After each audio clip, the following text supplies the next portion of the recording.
Hello, everyone. This is the 20th of April.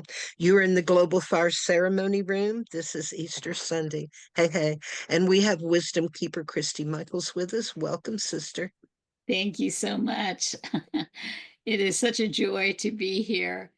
I am just thrilled for the opportunity and to be followed by the grandmothers that opened Sacred Space before we came in was just so touching to my heart because I really believe that the grandmothers are the ones who need to be speaking up now.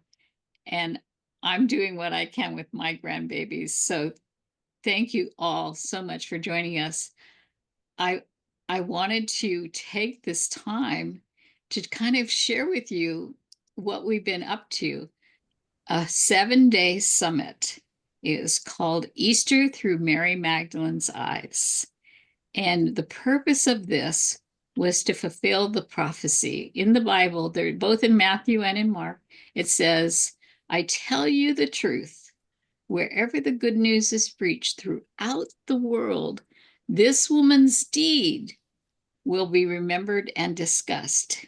Well, we know wherever the gospel is preached by most evangelicals, rarely are they remembering and discussing what this woman's deeds were, much less explaining the empowered aspect that Magdalene is considered the embodiment of the Holy Sophia. And the Holy Sophia is probably, I think, one of the most suppressed stories. If I ask any person, usually I say, what is their origin story of the Holy Sophia? They don't really know. And so we are being dedicated as a group of priests to not only fulfilling the prophecy, but raising the stories about what is suppressed. So we've been working with Dan Morse, who wrote a wonderful book called The Divine Spark Within, Excavating the Mysteries of the Holy Sophia and the Deep Christ. And it's all about embodying that divine spark within and revealing these suppressed stories about the Holy Sophia. So I'm going to tell you a little bit about myself and why I've been so obsessed with this path of the Magdalene, the divine feminine. And for me, it's about raising the feminine Christos. When I was 6 months old, they needed a Christ child, but there were no boy babies to be found anywhere. And my mother had me. It was me with my mother. And they wanted to do a live nativity. This is December of 1949. And so my mother played Mother Mary, and I was the girl child because everyone knew my mother had a girl. And so when they went into the church, interestingly, the story is that the Holy Sophia was married to King Solomon, and and she had a dream and told King Solomon to build the temple. Well, the church that my mother attended looked exactly like the temple of King Solomon. So at age 6 months of old, I was not being a boy child, had to be presented to the congregation as a Sophia Christos child. And this was the entrance or the symbol or the metaphor of bringing into balance the divine feminine and the divine masculine. So fast forward to 10, I became ordained in the Isis temple in Isis Oasis up in Guernsville into Priestess Elizabeth Kelley's Lyceum of the Holy Sophia, and I'll be introducing her shortly. Um, this is the temple where I was ordained with Lady Olivier, who runs a Temple of Isis, the Fellowship of Isis out of, and Elizabeth Kelley, who's with the Holy Order of Mary Magdalene. And you're going to hear her powerful story today that rocked my world and put me on this path that I'm forever eternally grateful to her for. And Christy, I want to make a quick comment that Lady Olivia lives in Ireland and she lives in a castle. And oh, yes, yes, I think it's an important detail. Not she only, was 94 when she came out to do this yeah, ordination. She's flying all the way, by herself. It was amazing. She was an amazing force of the goddess that ordained, and there were 37 of us or 36 of us being ordained that day. And I just went into an altered state of bliss. I was so happy. The Shakti was so high and so joyous. So, um, and, you know, as you all know, in this world of the indigenous world and the priestess world, we have to thank those who came before us. So Elizabeth Kelley was one of the pioneers back before anyone had heard about much of Mary Magdalene. You couldn't even, the internet wasn't even happening. And then Kathleen McGowan also, who had a best-selling book, the Expected One, she was one who helped really forge a path for me of bringing, because her specialty was what has been suppressed, we shall reveal. And she's done extraordinary research of revealing what has been suppressed. And then my dear priestess sister, Celestine Starr, passed away a couple of years ago, supported me every step of the way. She was from the Egyptian line, and she had, her mother was a priestess and she was a priestess, and she supported me in setting up Sacred Stone. Kayleen Osbo, who is a tremendous scholar of the Magdalene that I learned so much from. So I thank them all. See, I grew up in a world that was devoid of sacred holy women. And I was taught this as a child, that Magdalene was cast out of the church and stripped of her robes, stripped of her power, and blocked. And so now I have, this is my little 5-year-old granddaughter. And now I share the stories of the empowered and awakened Magdalene with her. And when I took this beautiful painting from Mount Shasta artist over to her house and asked her if she'd want to be in high ceremony, this was last year, so she was like 4 years old, right? And she looked at the picture and she was stunned, and she went, "Oh, Grandma, she's so beautiful." And she was so proud and so happy and so honored to carry the picture and place it on the Magdalene altar. So it just thrilled me to no end that she had seen the fully awakened, and that she knew that this was informing her to grow into this empowered state. So we are celebrating this last 7 days, the summit, which every day we did one station, and we call it the 6-station ritual. And of course, the first thing that happened was the anointing. So we begin with the anointing, a precious and wonderful thing that happens to people, because when you anoint somebody, it's sacred touch. And it's so meaningful, because women, often when we're touched, it's like it's kind of like you're wondering, why is this person touching me, and is it okay? And so to receive the sacred touch, where a priestess just holds presence to you as an equal with you, seeing the inner Christ light, the inner divinity in you, the spark of the divine in you, and just recognizing that and bearing witness to you is often so moving to the women that come through the lines. And then, of course, we have a beautiful altar. This altar was created by Gailya Magdalena, who's on the call with us today. And even the men loved it. You know, one of these guys, I don't know why I love coming to your ceremonies. I said, probably because this is the kind of mother that you never really got a chance to have, that sweet, nurturing, loving, unconditional love. So, and then station number 2 is the Last Supper, where you're receiving the Holy Sacraments. So in my research, I discovered it was started actually in the 1st century as a love feast. We were breaking bread together. It wasn't until much later in the 12th century that we started to have this association with the blood and the body, and that only the priest could give communion, and you were separated from the table. The priest came down to you. You weren't allowed to go and sit at the table.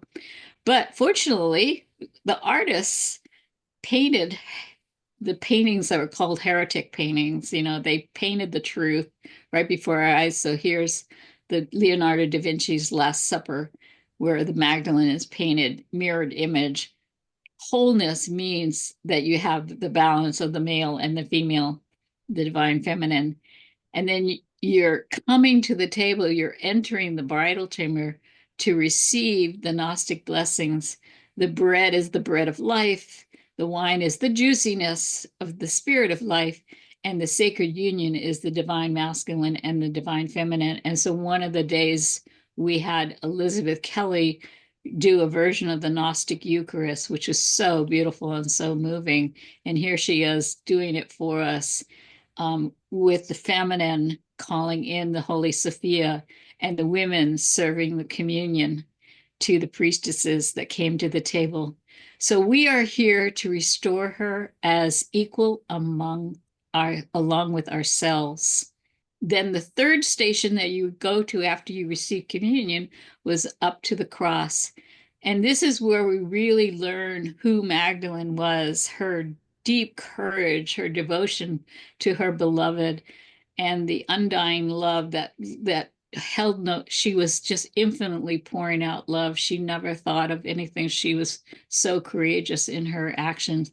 So when we went up to the cross, we had 200 nails in our cross that we built, and everybody would pull out a nail to stop crucifying ourselves and stop crucifying other people or the other, as a commitment that we were making.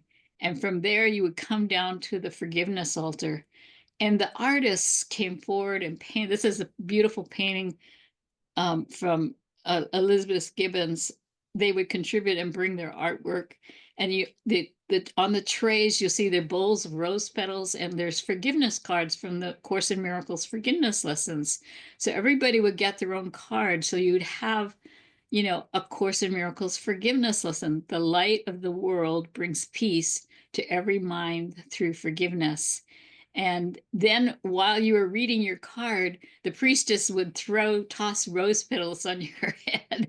And I just found that when rose petals go flying in the air, it just automatically takes you to joy. So the joy became boundless as people prepared to walk to the fifth station, which was the empty tomb. And in the empty tomb, it's the symbolic metaphor of going within, because we each have an altar of love within our hearts. So you go into the altar, and from there, you can have your heart anointed by the priestess. And these priestesses are trained to hold sacred space, as you all well know. And I was preaching to the choir here, I'm sure. But it was just so moving and beautiful, the way that they just anointed the heart with all their heart. And then the sixth station, which is the last station, is the gates of heaven, because when the resurrection happened, it was in the garden, and the garden is the metaphor of the joy of life, the bounty, the beauty, the abundance, the nurturing plants, herbs, everything that's provided for us. And so, and the most significant thing is that it's supposed to be heaven on earth, not heaven in the heavens. So when Jesus appeared to her and she mistaken him as the gardener, she was able to recognize him, and he purposely appeared to her, because if women were considered less than, and when he appeared to her, he was proving that women were equal. And he could have, if it really was true the opposite, he would have appeared to Peter, but he didn't. He appeared to her.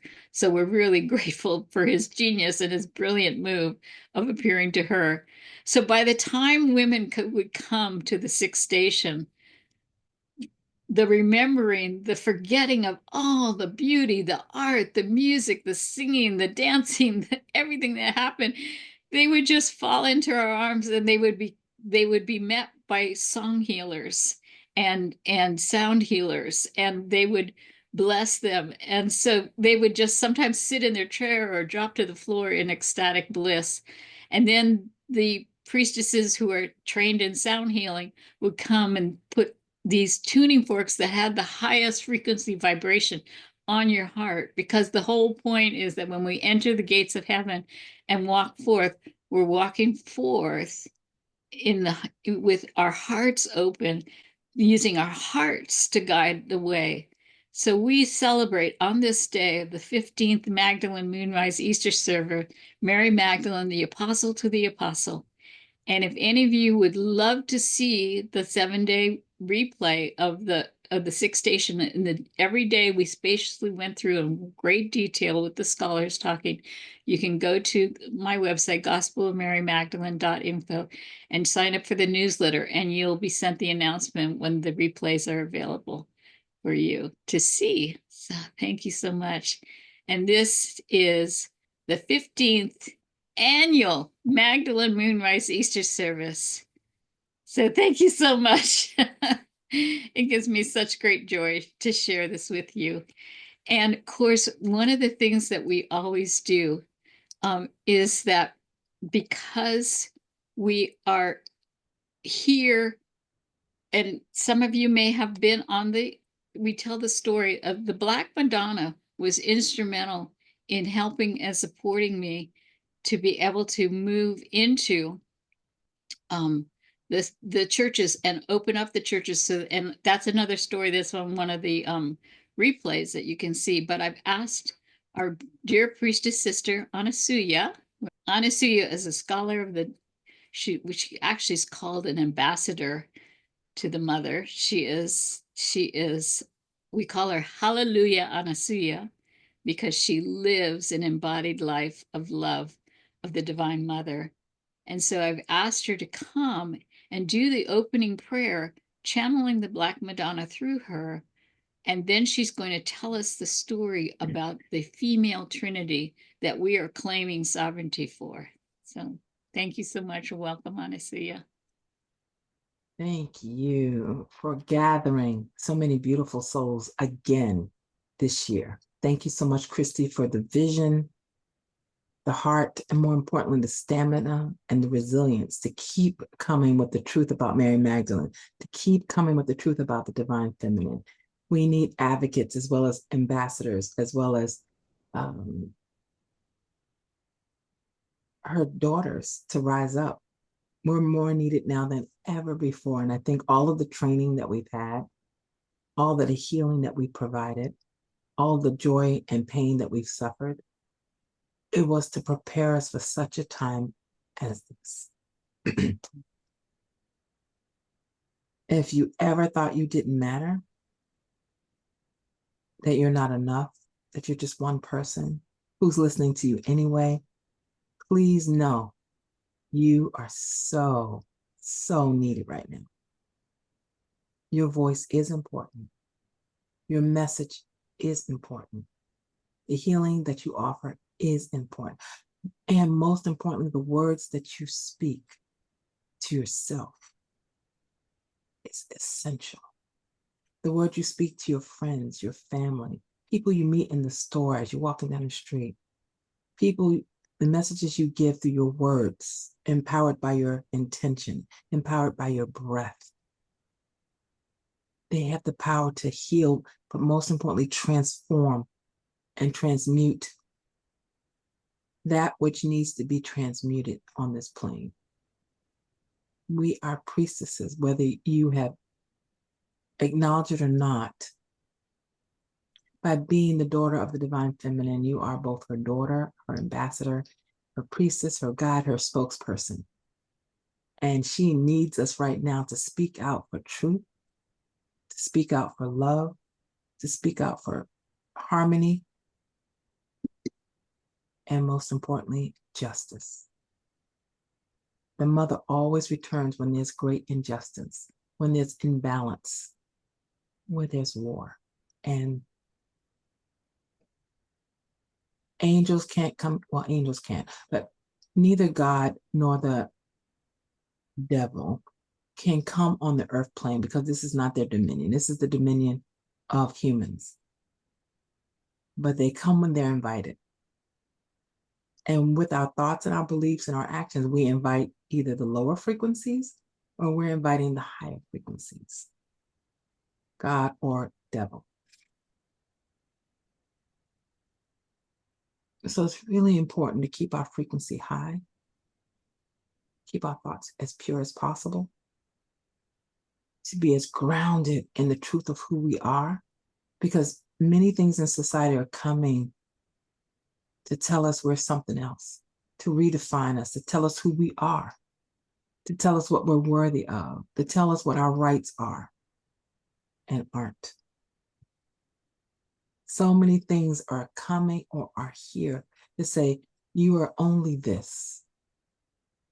But it is up for us to speak out and say, no, I know who I am.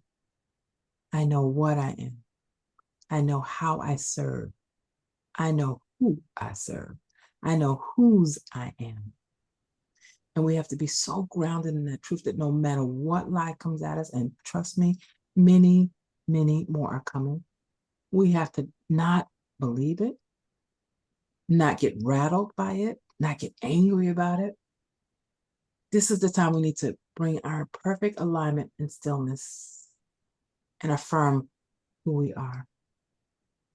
Do it with love and do it with joy, because the enemy does not like joy, doesn't like happiness, doesn't like pleasure, doesn't like anything that affirms our innate divinity, because joy is an expression of our innate divinity. If we're suffering, if we're crying, if we're depressed, if we feel despair, if we feel like we're not enough, we can't handle it, it's too much, that frequency has us, because they're just going to expand on it to the point where we have total hopelessness and resignation. This is not the time for that. We are mighty. We are great. We are phenomenal. And the mother wants us to know that. Our beautiful mother, who birthed us out of her joy and ecstasy, out of pleasure, the orgasmic conception of us, has infused each one of our cells and our blood with joy and passion and delight. That's who we came here to be. So anything that takes that away from us, we have to acknowledge it, recognize it, and cast it away with joy. We have to resurrect the truth of who we are, and we are divine. We are capable, we are mighty, we are able to manifest, or will manifest, everything we need. And those of us have been training for this our whole lives. It is time to get on a bigger soapbox, to get in front of a bigger mic, to get in front of bigger audiences, to get in front of more people, because we have the balm in Gilead. We have the peace that they're looking for. We have it. We have it, but we cannot keep talking to each other. We can't keep talking to each other. We can't keep preaching to the choir. We have to be courageous and go out. We have to be courageous and go to where we are not. We have to go in front of people where they don't even know about the divine feminine. They don't know about Magdalene except that she was a prostitute. We have to go to the people that have not heard this message. Just like Mary Magdalene had the courage, just like all of the women disciples, Mary Clopas, Mary Jacobe, Fotina, there were many, Joanna, many women walked with Jesus, were there, the disciples, and only one of the gospel names them, gives them the honor of not being invisible. They had the courage that while the men were being martyred, they kept the stories alive of Jesus. They kept his message, they kept his teachings alive, going from living room to living room, kitchen to kitchen, washroom to washroom, talking to the women who talked to their husbands, talking to the women who talked to their husbands, and it spread. How do you think these books got written 400 years later? Because the women kept the stories alive. The women survived and kept the stories alive. And we have to have the same courage, because these women could have been persecuted by Rome too. These women could have been killed as well. And they took the risk for 400 years to tell the truth until Christianity took hold and the books were written and then the message spread. But it's because of us. We have to have that courage to speak truth to power. The Black Madonna is all about justice, balance, healing, sensuality, joy and delight, but she's about justice, and that takes courage. So let us call upon her together, please. Just take 3 deep breaths with me. Inhale, hold, slowly exhale through a pinhole in your mouth.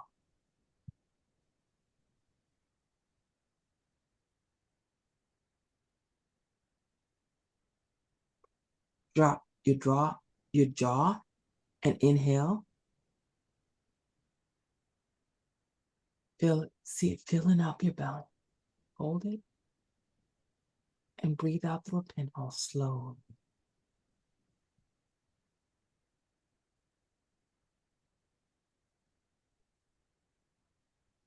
Drop your jaw and let the air flow in naturally. Hold it. Release it through a pinhole.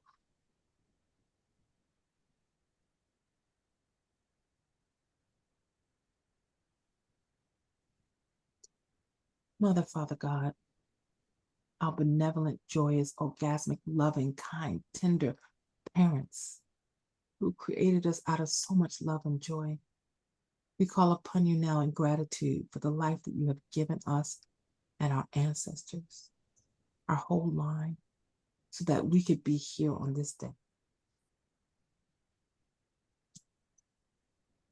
I call upon you, Mother, the original mother, the first mother, the dark mother, the earth mother, the creatrix mother, the mother who held us in the black womb, who birthed us in the darkness, who carried us in the darkness, who nurtured us and fed us in the darkness, teaching us we don't need to see things to know things. We don't have to know where we're going to know it's going to be all right. She taught us that in her stillness, everything is safe and protected. And now, as we enter into this time of great unknowing, uncertainty,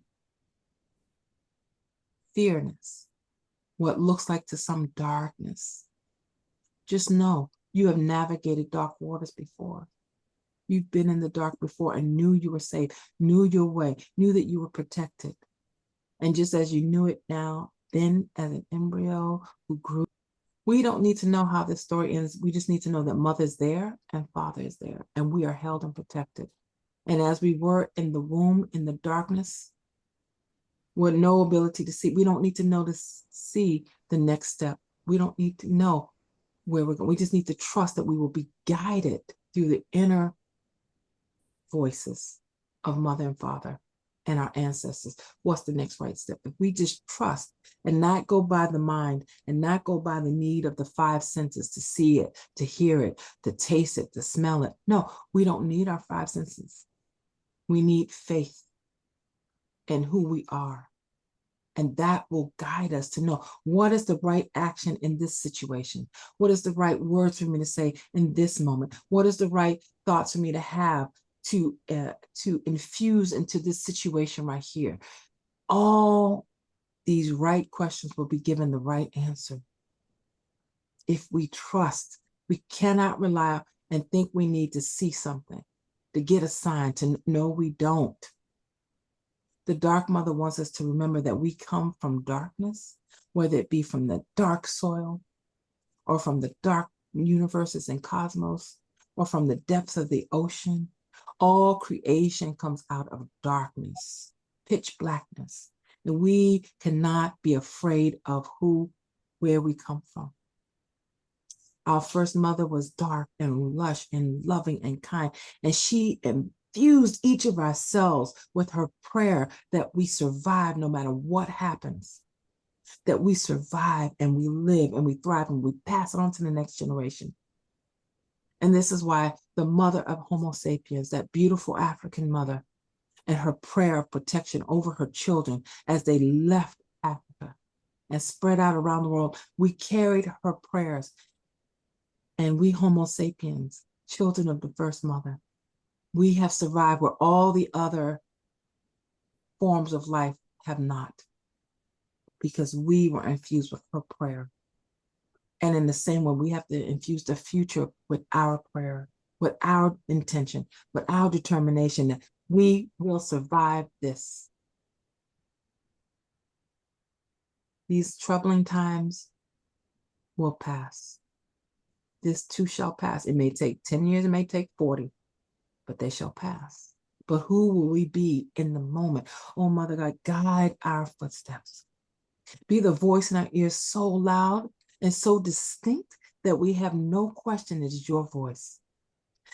Make our heart beat in such a way that we know that we're on the right path, because of that quickening is an affirmation that we are hearing you properly and taking the steps properly and going in the direction you would have us to go on.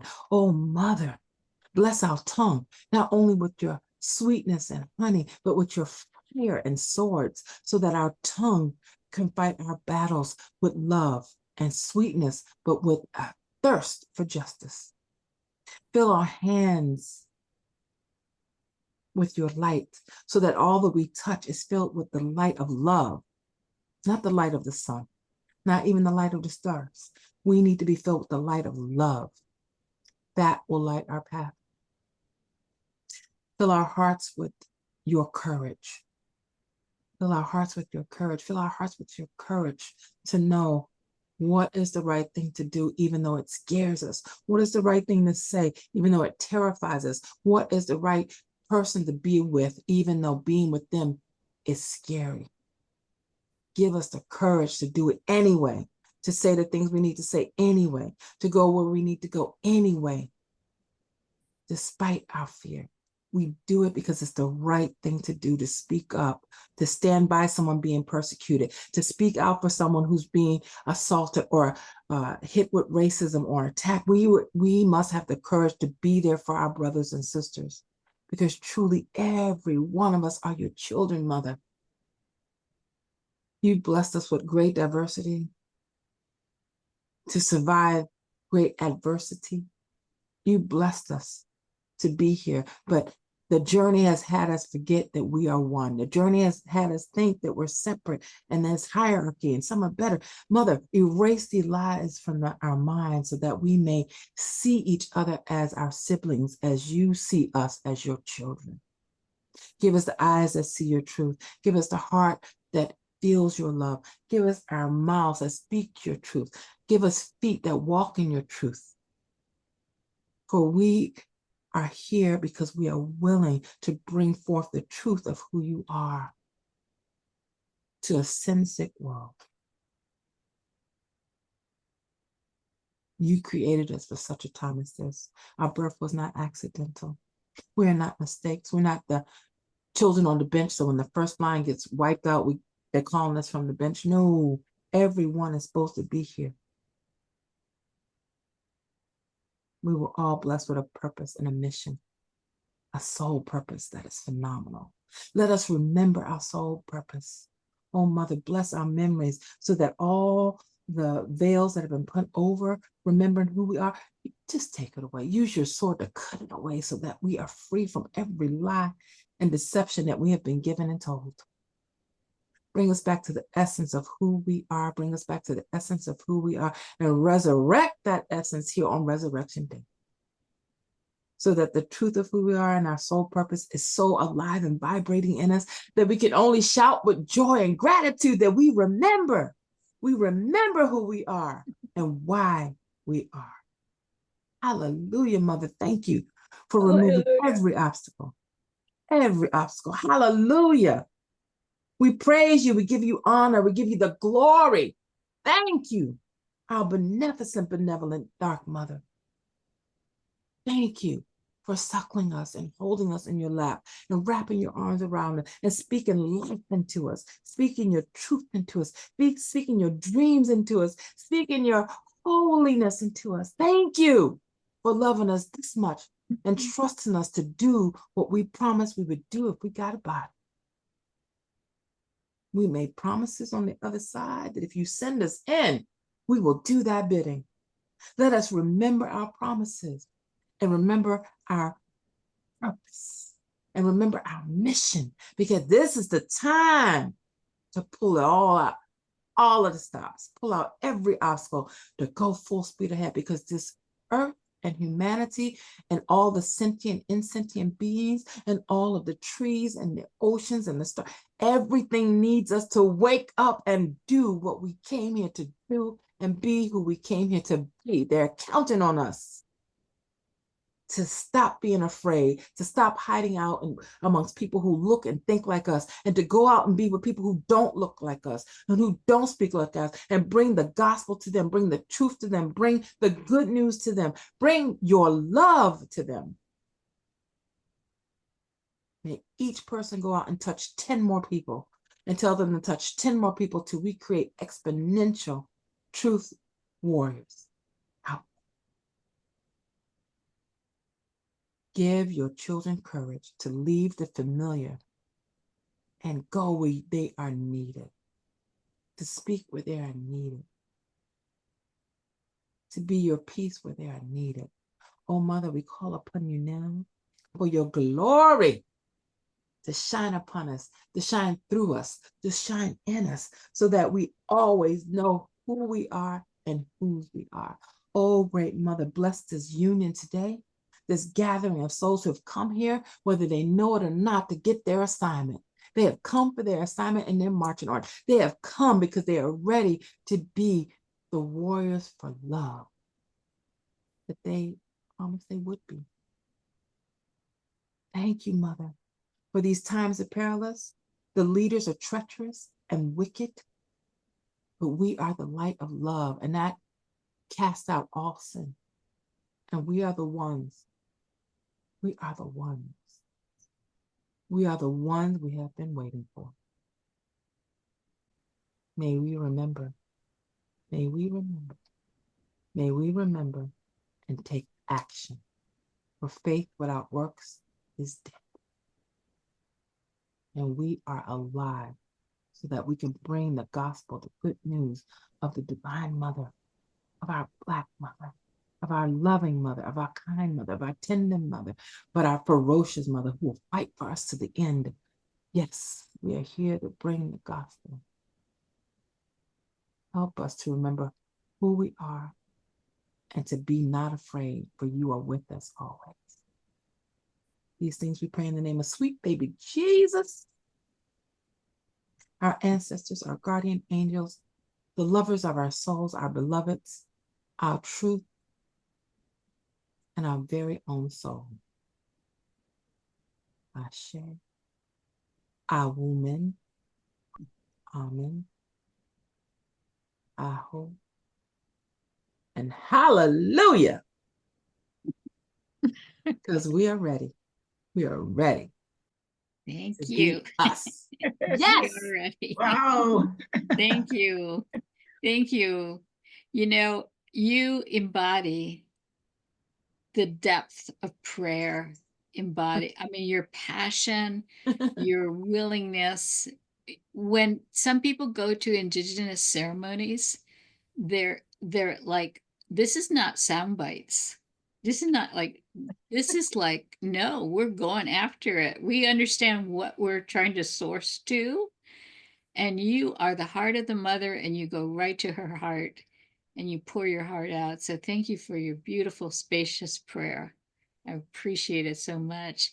And I'm going to bring up my other beloved sister, Caroluna, who is going to be bringing into us, because the other thing that we always open with is we open with Ave Maria. We don't have that many songs, but this woman is the maestro. She is a singer, composer extraordinaire, an opera singer, a jazz blues singer. I mean, what kind of singing do you not do, Caroluna? I think you're so masterful in so many forms of theatrics, but the beauty of your voice and the integrity by which you hold the divine feminine and how you show up and express her is just something to behold. So we wanted to show you this is a clip, and we thank you so much, Caroluna, for joining us today.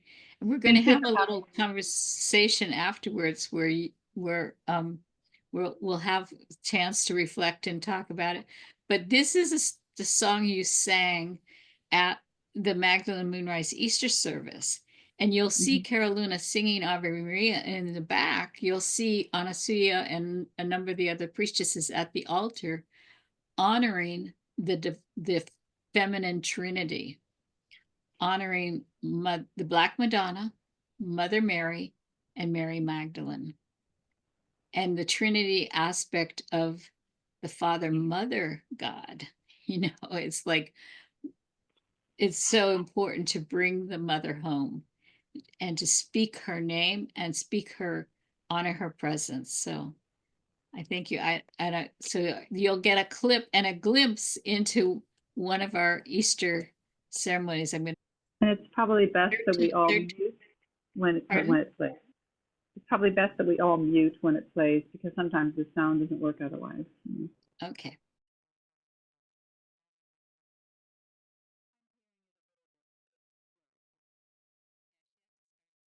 But you can see they're lighting the candles representing the Trinity of the female. Marketing.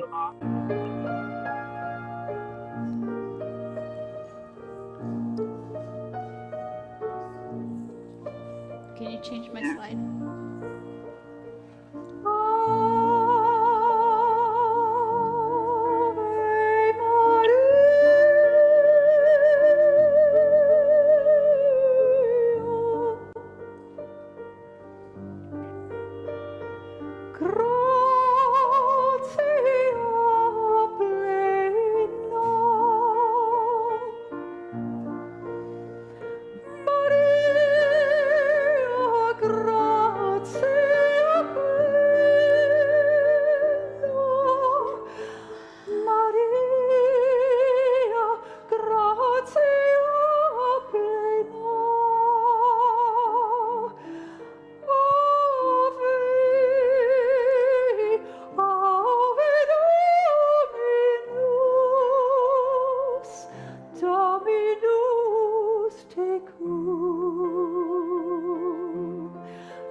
Thank you so much.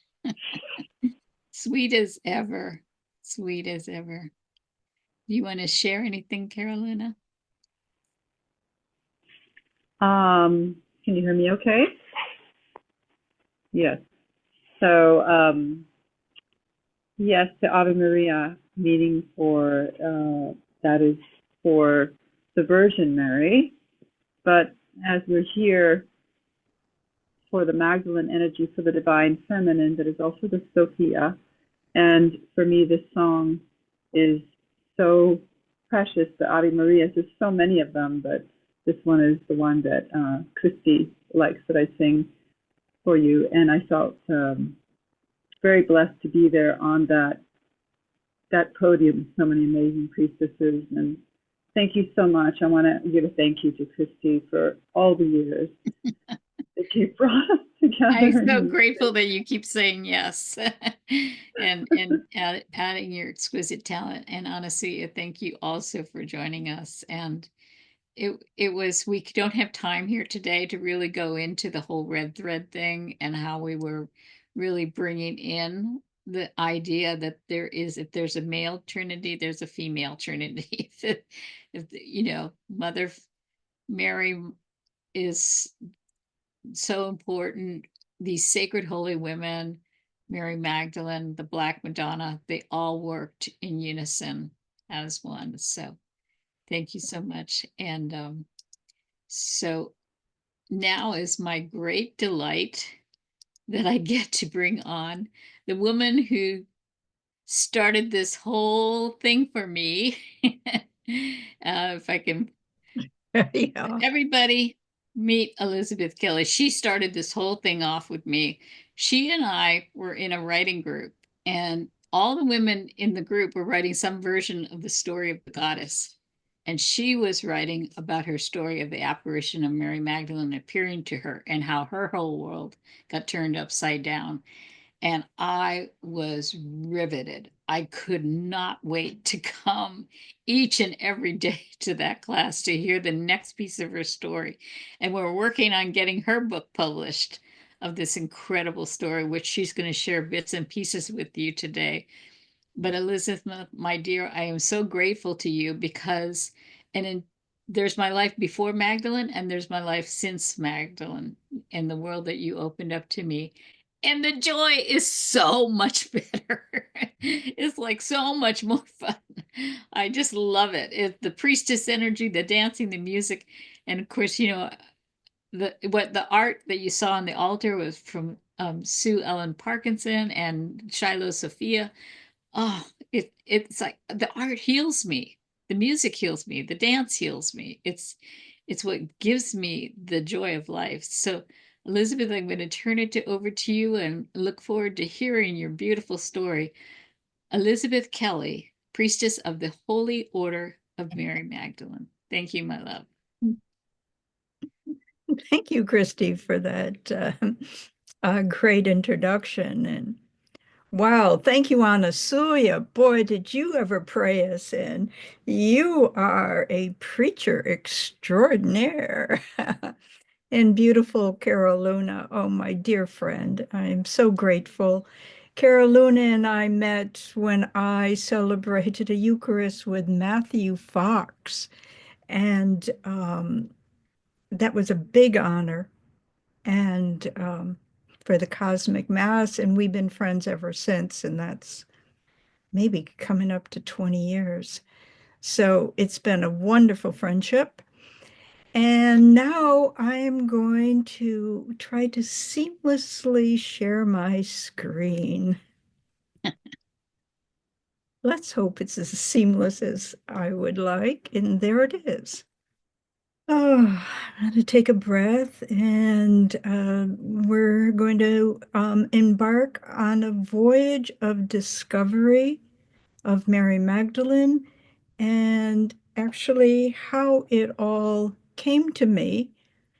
I first put this program together without talking about the apparition experience, but Christy said, no, you have to include it. And so something like this really did happen. It was just after the spring equinox, and that is in 1989. This incredible luminous being appeared to me in my bedroom, and asked me in actually a very polite way, would I help represent her? Has she come forth into the modern world? That she needed someone to represent her so that the truth of who she is and her relationship within the Christian mystery could be brought forth into our modern world. So I sat in this incredible luminous light that just permeated me. And of course, all kinds of things, was invoked inside me. But one of it is the relationship with Jesus, how my relationship with Jesus would have to change, and how I would then begin to see Easter and the Christian mystery, rather different. I was raised Catholic, and I went through so many years. I had so many years in Catholic schools, and for anyone on the call who went through Catholic education, we had to memorize the catechisms. But there really wasn't that much teaching about the women or Magdalene during that. And during that time, sitting there, I was just flooded. And Easter, in the Western Roman Catholic Easter, that year followed very shortly after the spring equinox. So as I was approaching Easter, I began to see Easter through the eyes of Mary Magdalene.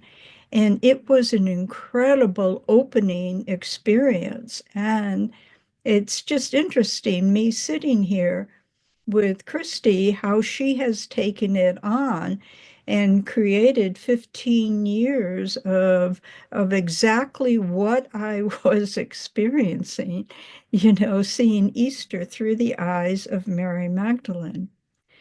So this is a picture that I put in because after this glorious Easter, my mother died.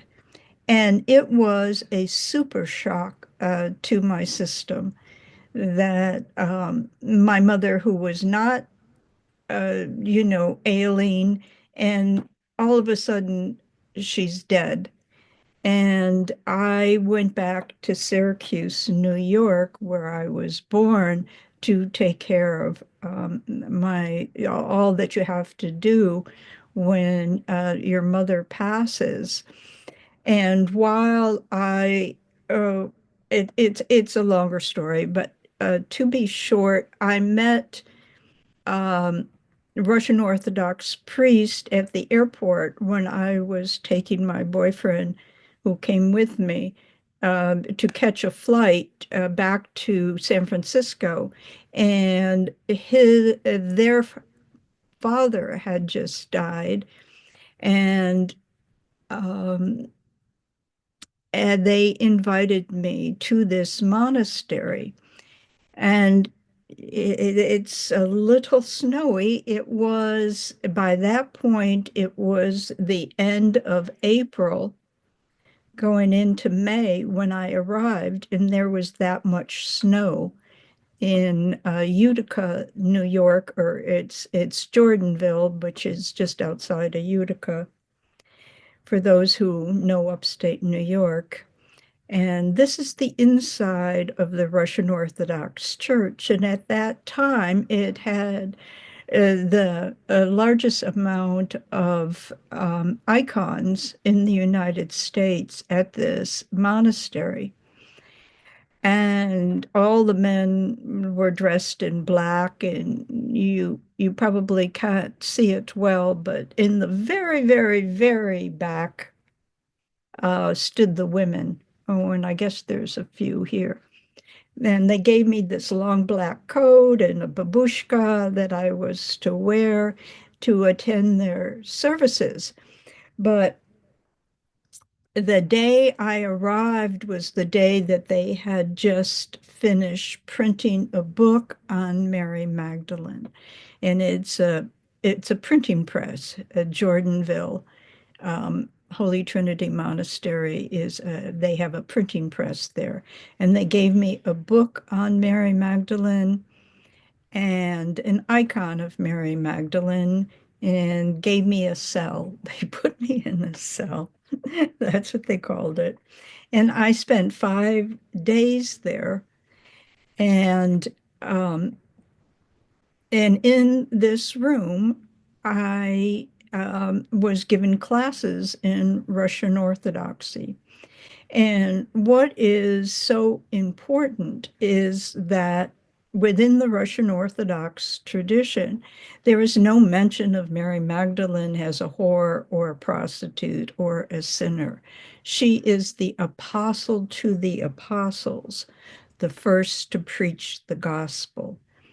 And there are red eggs, I mean, all throughout the monastery.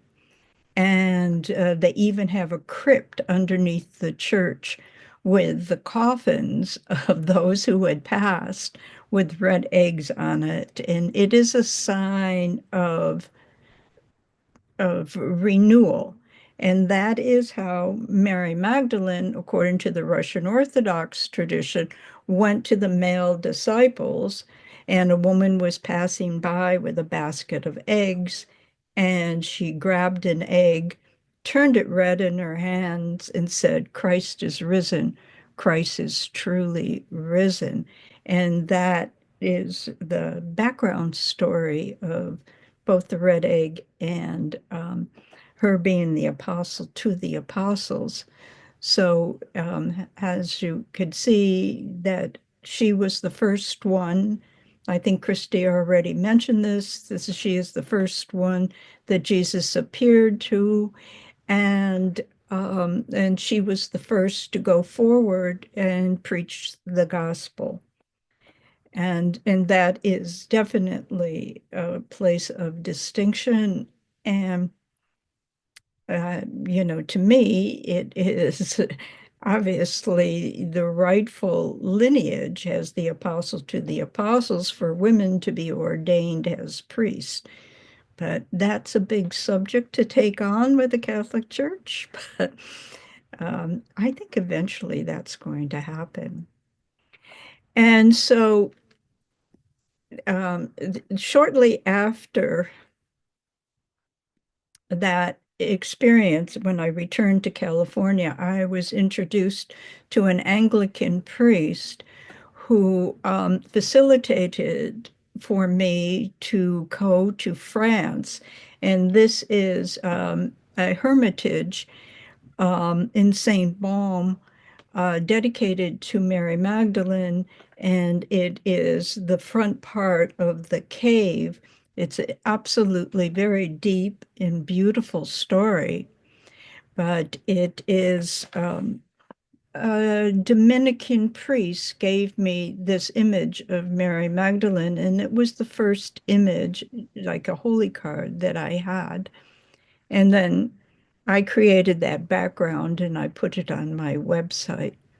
But it was a big moment for me to be there at St. Baume. And again, that's a big story, and I'm not going to tell that whole story because it initiated me traveling to so many Magdalene sites. I made 3 major trips to both the sites of the Black Madonna and Mary Magdalene in France, and I made 3 major trips to Egypt. Again, another big story, but here we are in Magdala, and this is the story I am telling today, that I went to Magdala. I went to Israel in 1994, and this was the road sign that marked your entering into Magdala. And its ancient name was Terra Chia, and it at that time it was called Migdal in 94. Um, and here's a map for those who may not know like where it is. And if you can see Tiberias, I had this lovely Israeli woman driving me, who she became a friend, and we went back and forth, because I had read in a book about the Franciscans who had a monastery in Magdala started by St. Francis of Assisi, but we could not find any sign of it. And all we could see was that road sign, Magdala, with all the bullet holes. And Magdala is a Palestinian community. And I ended up staying up in this area. But the point is, there was absolutely nothing in that designated anything in Magdala except I saw can you see that dome shape on the right? Yes. That was a Sufi shrine that is there in that picture from the late Ottoman Empire and in Palestine. And this is Magdala. And then in my research, I found that Magdala was architecturally built in the Hellenistic Greek style, and was one of the richest in Galilee. And it was famous for fish and drying and dyes and weavers of fine wool. But it was also where they raised doves, and it was called the Village of Doves, was another name for Magdala. And when I went in and talked to, and that's a bigger story, of course, I went and talked to the Franciscan priest, and he told me that Magdala sits on something called the Villa Maris, and it was, or the Way of the Sea, and it was on the Trans-Imperial Highway that connected Damascus to Egypt. And I found this map of what was the Villa Maris. It's in purple here, from Damascus all the way to Egypt.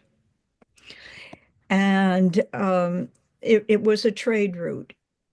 I think I have more pictures. Yes, a trade route that connected to the famous Silk Road that brought silks and oils and all kinds of clothing and fabric all the way from the Silk Road.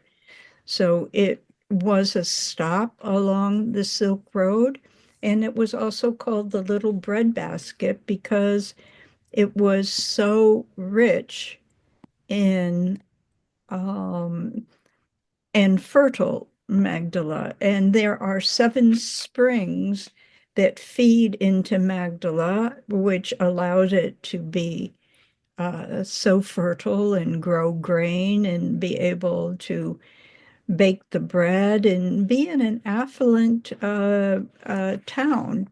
on the Sea of Galilee, and free. Not, they say that there was a very small Jewish population, so it didn't have the strict control of the Jews has elsewhere, especially very different from Jerusalem, and that's why Jesus chose to live there. And this is a mountain, Mount Arabel, and I was able to climb up that mountain and be able to witness this incredible view. So, not finding a church or any hermitage, I had my friend pull over and I went and swam in the Sea of Galilee. And, kind of California style with the bathing suit underneath a long dress. I took the dress off. I swam, my friend, quite nervous. And then as I'm there swimming, I'm praying, like passionately praying, Magdalena, I'm here. I'm in Magdala, show me where you lived. And I'm, just, with every fiber of my being calling out. And it produced a result, a beautiful, very handsome Palestinian man walked out and met my friend. And I went, I came ashore. And he was delightful. He said that he was the caretaker of a very special piece of property, and would we like to see it? And so we said, okay. And this is the site. And he was a caretaker for the Franciscans. And this area had been designated the home of Mary Magdalene since the first century. And right there on the Sea of Galilee. And I got to see at that time it was just mosaics in the dirt, and there was pillars that had fallen down. It was quite intriguing. He showed me that there was underground springs and there was different herbs growing and mint, and she was showing me how fertile the land there was because of these underground springs. This is another picture of the land in October 1994, and this is a picture of the archaeologist in Jerusalem. I went to see him. I mean, obviously the picture was burned. I had this devastating experience of my house burning down, and so I don't have as many pictures as I originally took, except for this one burned copy of he was French, and he gave me I had to go and copy the excavation papers, and he gave me the book, and it was a big adventure in itself. To retrieve these excavation papers of Magdala. And now, after all these years, this is the church that has been built there. And it's actually very, very beautiful. And it honors not just Mary Magdalene, but all of the women in the New Testament. And there's chapels all around the inside there, honoring different women. And here's another picture of the inside. So eventually the church really did, I feel, a beautiful job of constructing this church, honoring Mary Magdalene and the other women in the Bible. But what I want to talk about today is the essential part that Mary Magdalene plays with the anointing of Jesus. And these are two lovely pictures I found that speaks to anointing.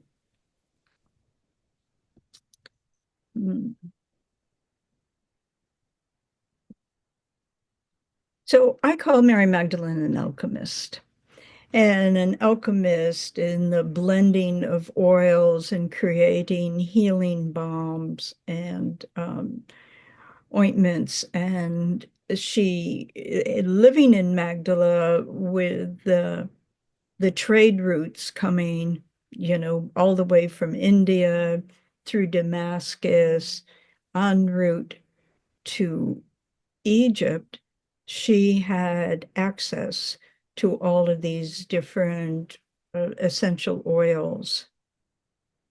And has Christy already said, in both Matthew and Mark, Mary Magdalene anointed Jesus by pouring oil on his head.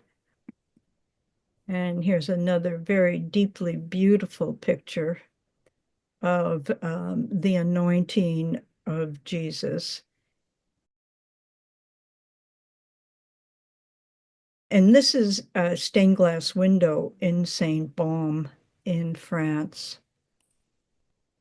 And in two Gospels, that would be John and Luke, she pours the oils on his feet and washes his feet with her tears and dries it with her hair.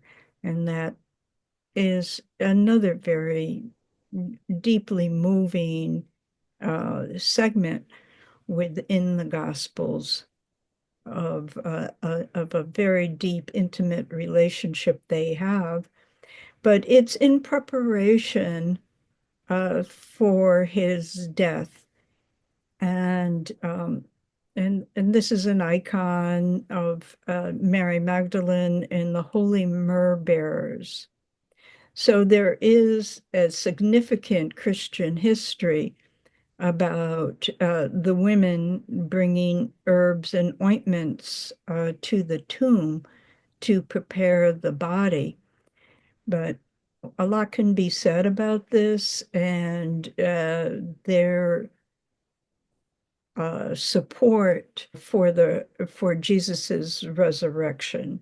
Now, earlier on this call, a man was talking about the Egyptian mysteries in the program that was just ahead of this, and he talked about Isis and her sister Nephthys, who helped with the resurrection of Osiris. And I personally feel, and it is my tradition, that Mary Magdalene was a priestess of Isis, and they learned within that tradition about the resurrection of the body. But that's another big presentation, but we'll leave it at that. And these are the women who attended the body of Jesus and the different herbs and potions that they brought. And I feel that helps with his resurrection. And another beautiful image of Jesus appearing to the women. And the alabaster jar.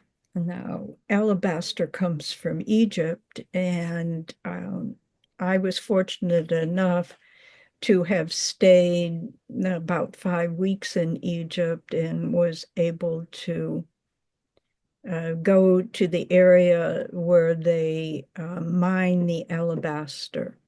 And it's on the West Bank off Luxor, or the Valley of the Kings, where the alabaster is found. And the woman who became my very close friend, she lived for a time at an alabaster factory. So anyways, it was a difficult climb, trust me, very difficult to climb up into the hills above the Valley of the Kings and find the alabaster. But most alabaster comes from Egypt. Maybe elsewhere. I don't know for sure, but definitely I was there in Egypt. And she has been called the woman with the alabaster jar, and that was one of the first books out that really brought a lot of attention to Mary Magdalene by Margaret Starbird. And the spikenard, which is mentioned multiple times in the gospel, at that time, it came from the Himalayas. And it had multiple uses, whether you were using the flowers, which Christy had some anointing oil that used the flowers, but the roots come from, it is part of the valerian plant, and it is used as a sedative. So it is my belief that the spikenard that was used to create a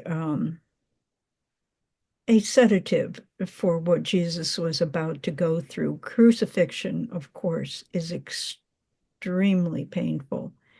And the spikenard, I think, played a significant part as a sedative as he was about to go through that horrible crucifixion. And just another beautiful picture of Mary Magdalene with the healing oils. And I actually want to take a moment and encourage anyone on this call to create their own anointing oils, that this special time of Easter is a time to blend your own oils. And because, throughout all of the sacraments, at least in the Catholic Church, anointing is a sacrament and anyone can do it. You don't have to be an ordained priest or priestess. Anyone can anoint, and it's a beautiful experience to have and to share with others.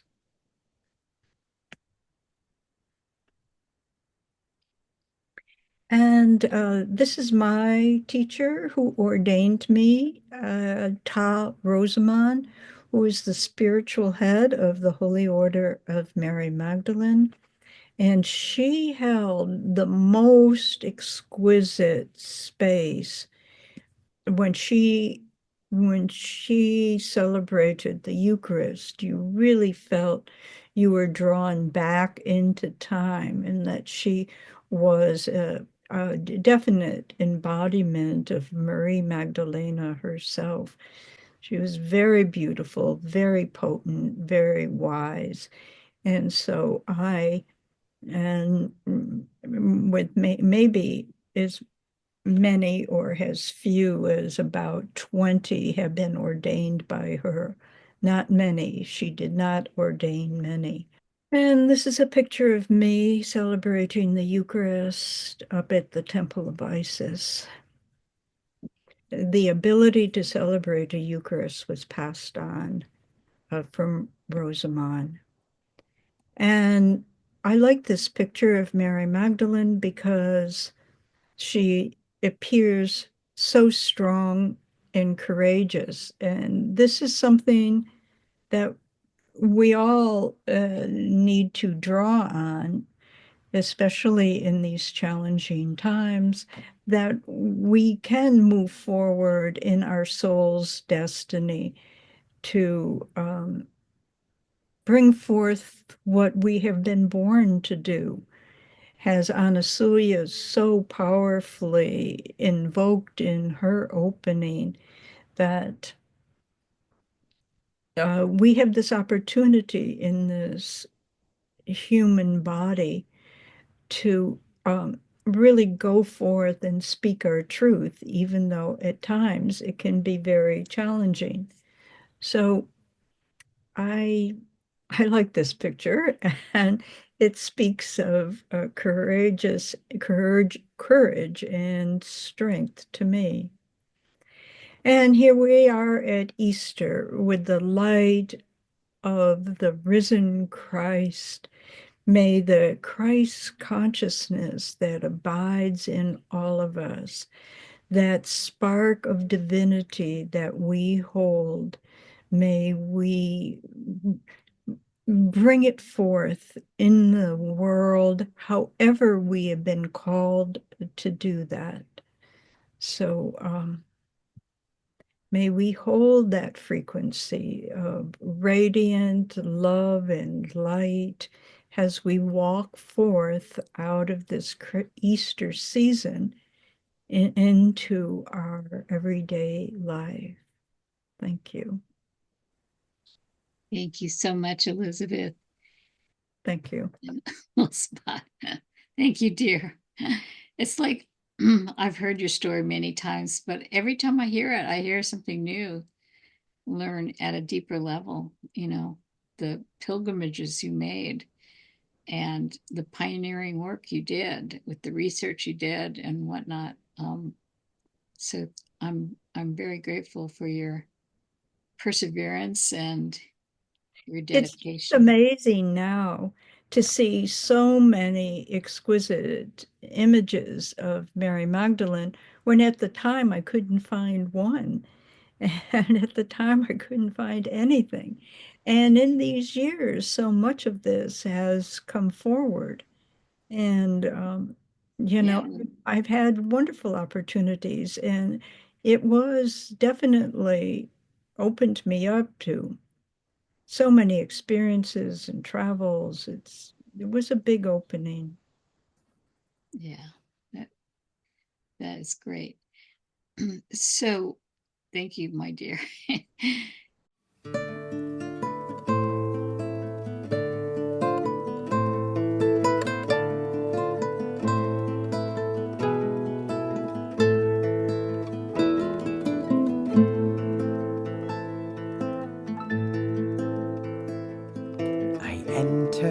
This moment, I focus my will, I open my consciousness, breathing, I am still, breathing, I am still. I dedicate this body, I dedicate this place, a vessel for holiness, surrender to grace, I surrender to grace. Forgiving the past, relinquish the future. I choose this moment. I choose love. I choose love. Choose love. I choose love. Nine nine nine nine nine nine nine nine nine nine nine nine nine nine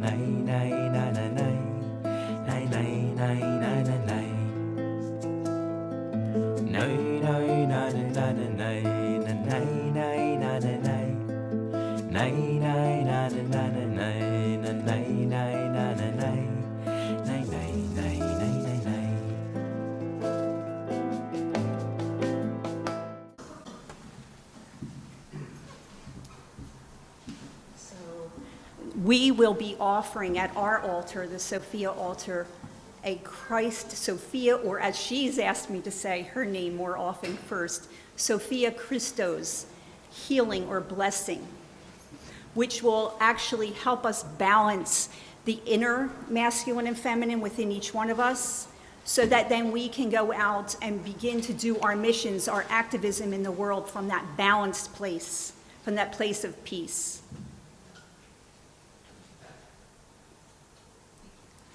So thank you, Dan, for joining in partnership with Diana and offering this.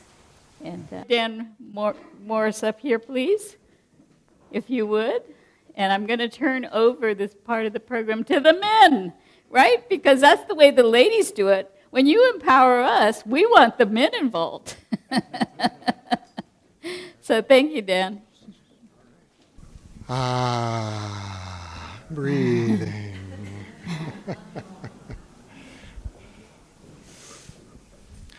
We have heard many voices expressing the deep sorrow and the deep longing and the love from women and from the divine feminine. So we'd like to take this moment to bring in the men's voice. We're really wanting to bring some balance between the men and the women and the masculine and the feminine.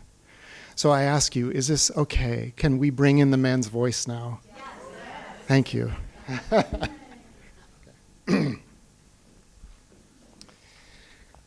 We have gathered men here to perform a ritual as an offering to the women that we are partnered with, to the women that are here, and to the divine feminine that is also here, as it is within us. To begin, I'd like to tell a tale from the legends of King Arthur and the Knights of the Holy Grail.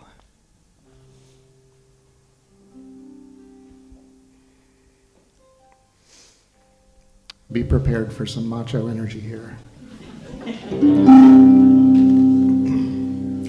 King Arthur was on a leisurely hunt when, chasing a deer, he got separated from his hunting party. Finding himself alone in the forest, suddenly there was a knight dressed in a full suit of armor. Standing before King Arthur, he announced himself as Sir Gromer, his adversary. King Arthur, I could end your life right now. You are so defenseless. But I will spare you. I will give you this reprieve. If in 1 year's time you return to this very spot and you answer this one question, if you answer it correctly, you will go free.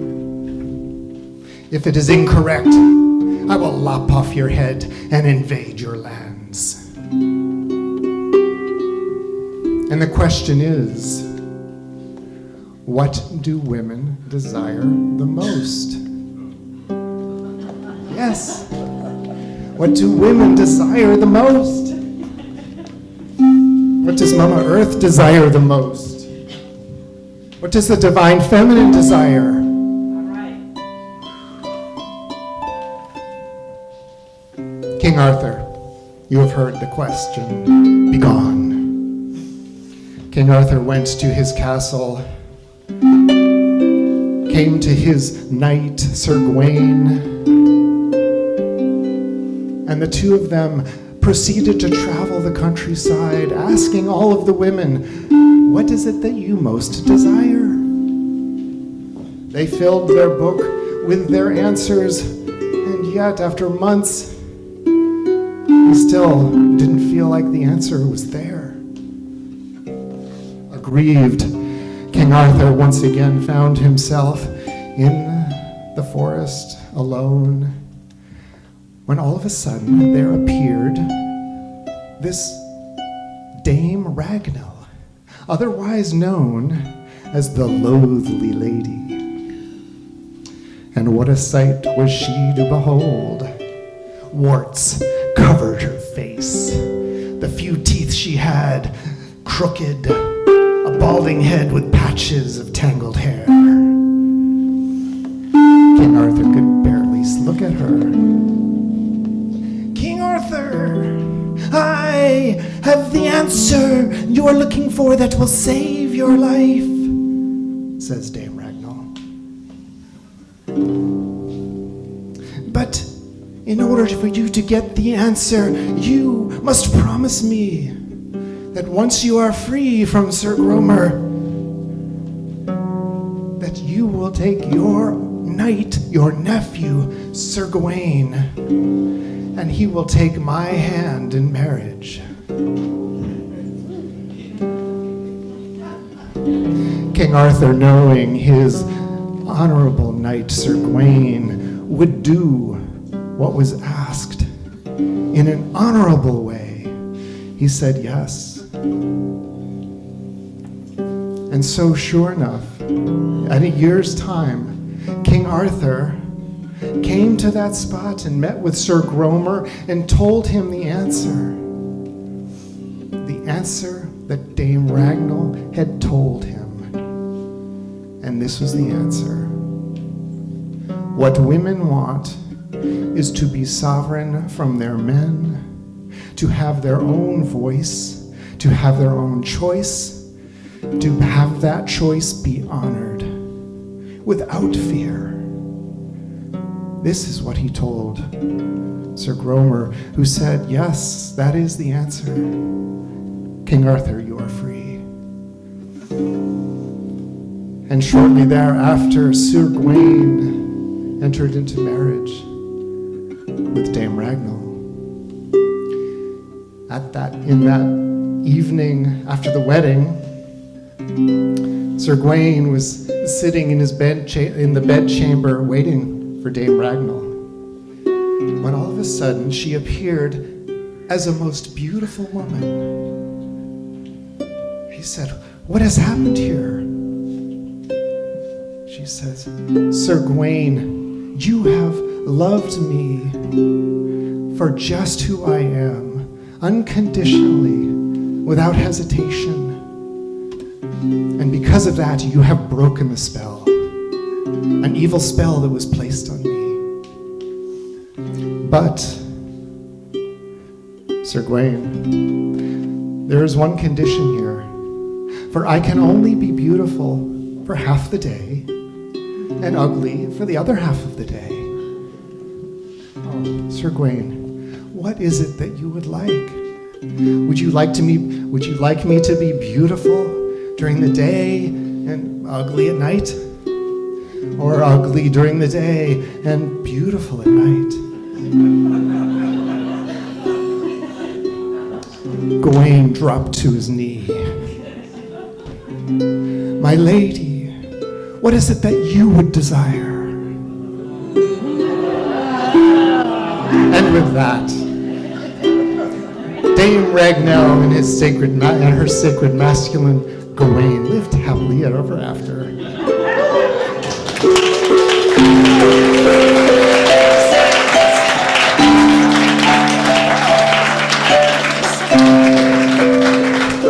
Okay, so thank you for the wonderful Celtic music. That is a Celtic tale, medieval. So we have gathered the men to ask their woman, what is it that you most desire?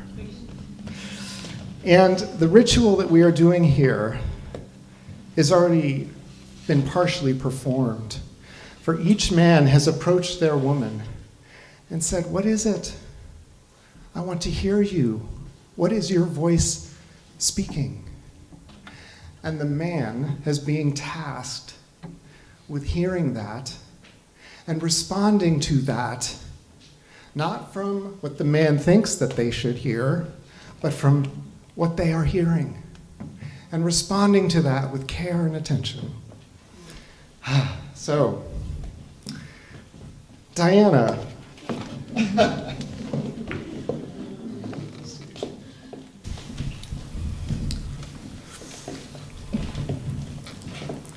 My dearest Diana, I see you, I hear you, I honor you, and indeed, I love you. You have asked for me to be in equal partnership with you, and I will go to Venus and back to do anything I can to make that possible.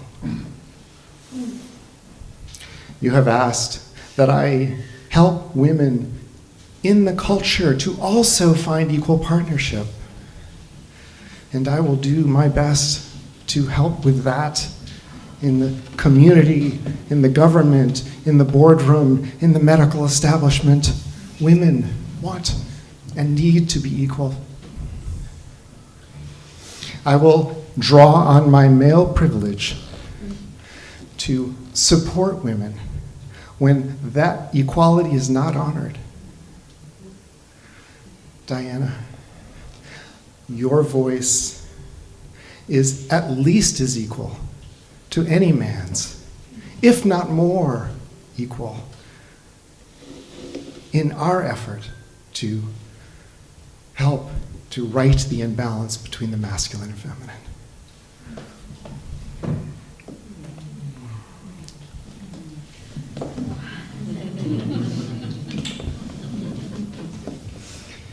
Okay. Sir Darren.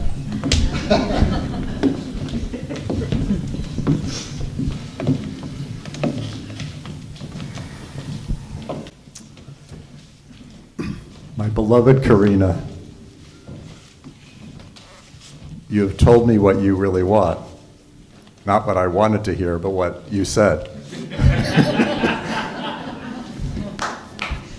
And what I have heard you say, and I invite all men in this audience to step up and do this in your heart in the way that you are guided to also, for your women or for women in general. You have said that you want equality and that you want to live in sovereignty. And you also told me that you want to be loved unconditionally for who you are.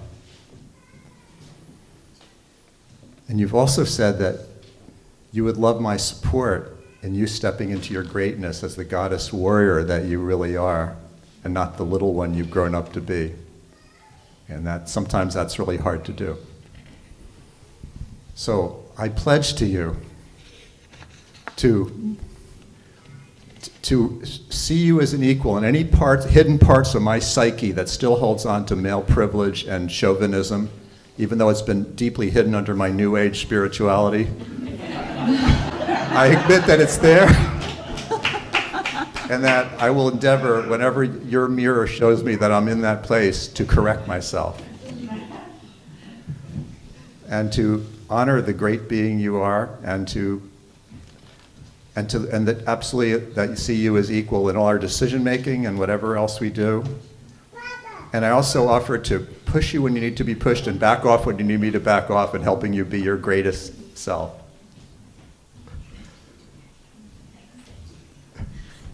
I accept. Okay, thank you. Okay. My dear, sweet, beautiful Colette, you're the best thing that's happened to me ever. We've been in conversation for a week now about what it is to hear you and to hear all women. And this is for our life is filled with much laughter. And that's one of the things that we really honor the most is laughter and hearing each other. And I hope to speak for all men in this room and for all men outside of this room and around the world, that we allow ourselves to relax and to let the women come forward. And I devote myself to that with you and with all women that I encounter, that we hear what women have to say. We see what the women have to do, and we encourage you. I encourage you to be the brightest you can possibly be, and to bring the light of the divine feminine into the world, as well as sharing it within my heart. And I accept the divine feminine into my heart with the divine feminine and the divine masculine brought together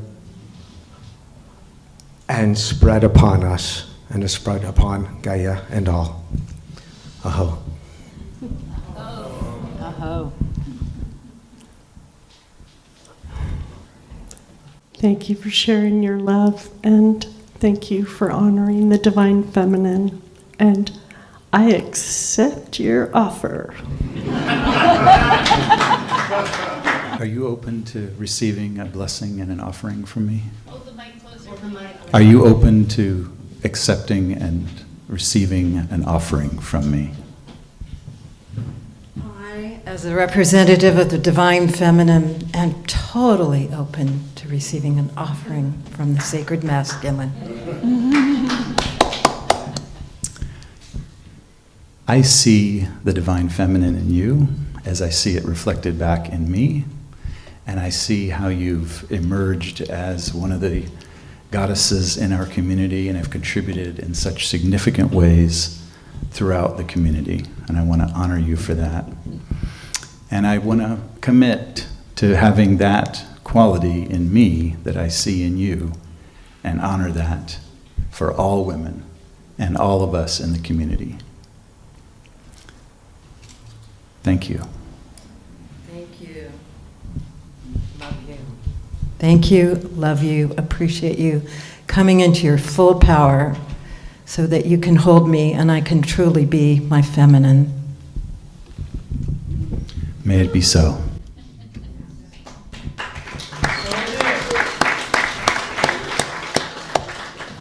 Gailya, and to all the women in this gathering,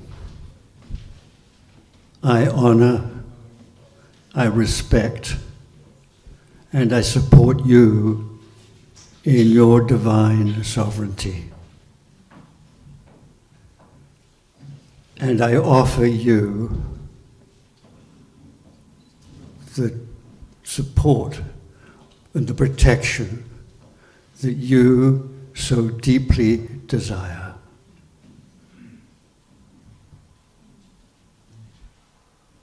And I offer that support and honoring to all the women in this community.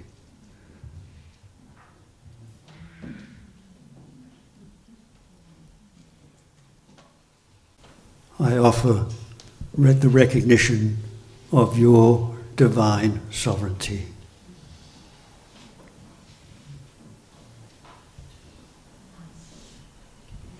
Thank you, Anthony. For myself and from the divine feminine, it means so much. Thank you. Blessed be. Blessed be. Blessed be.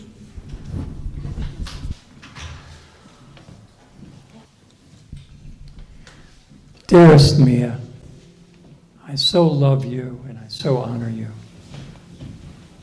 I cherish you as the powerful, loving, caring, compassionate, forgiving, and honoring woman that you are. And I commit, as you have asked me to, fully and entirely, to step into my power, my passion, and my purpose, so that we, as a united channel for the divine, masculine, and feminine that we are, can truly fulfill our passion, our purpose, and our love for each other, for our community, for all our human family, and for our Mother Earth. And so may it be, and so be it. And may it be so for all the men and all the women in this room, in our community, and throughout the world. Will you accept that, my love? I do.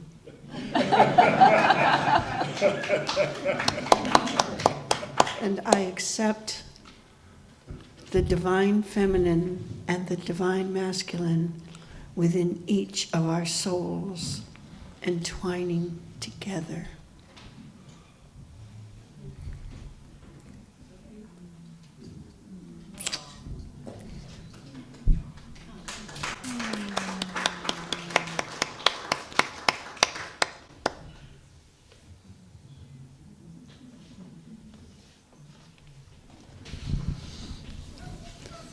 Well, sweetheart,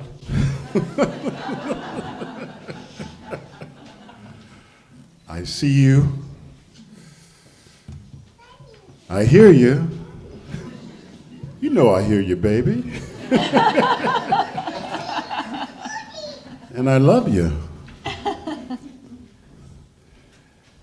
And I want to bring out that divine feminine that I see in you and in all sentient beings, that we might commune heart to heart, mind to mind, and soul to soul for all eternity. And that's a long time, baby. Do you say amen? Amen. I accept on behalf of all sentient beings and all of the women in this room. Thank you.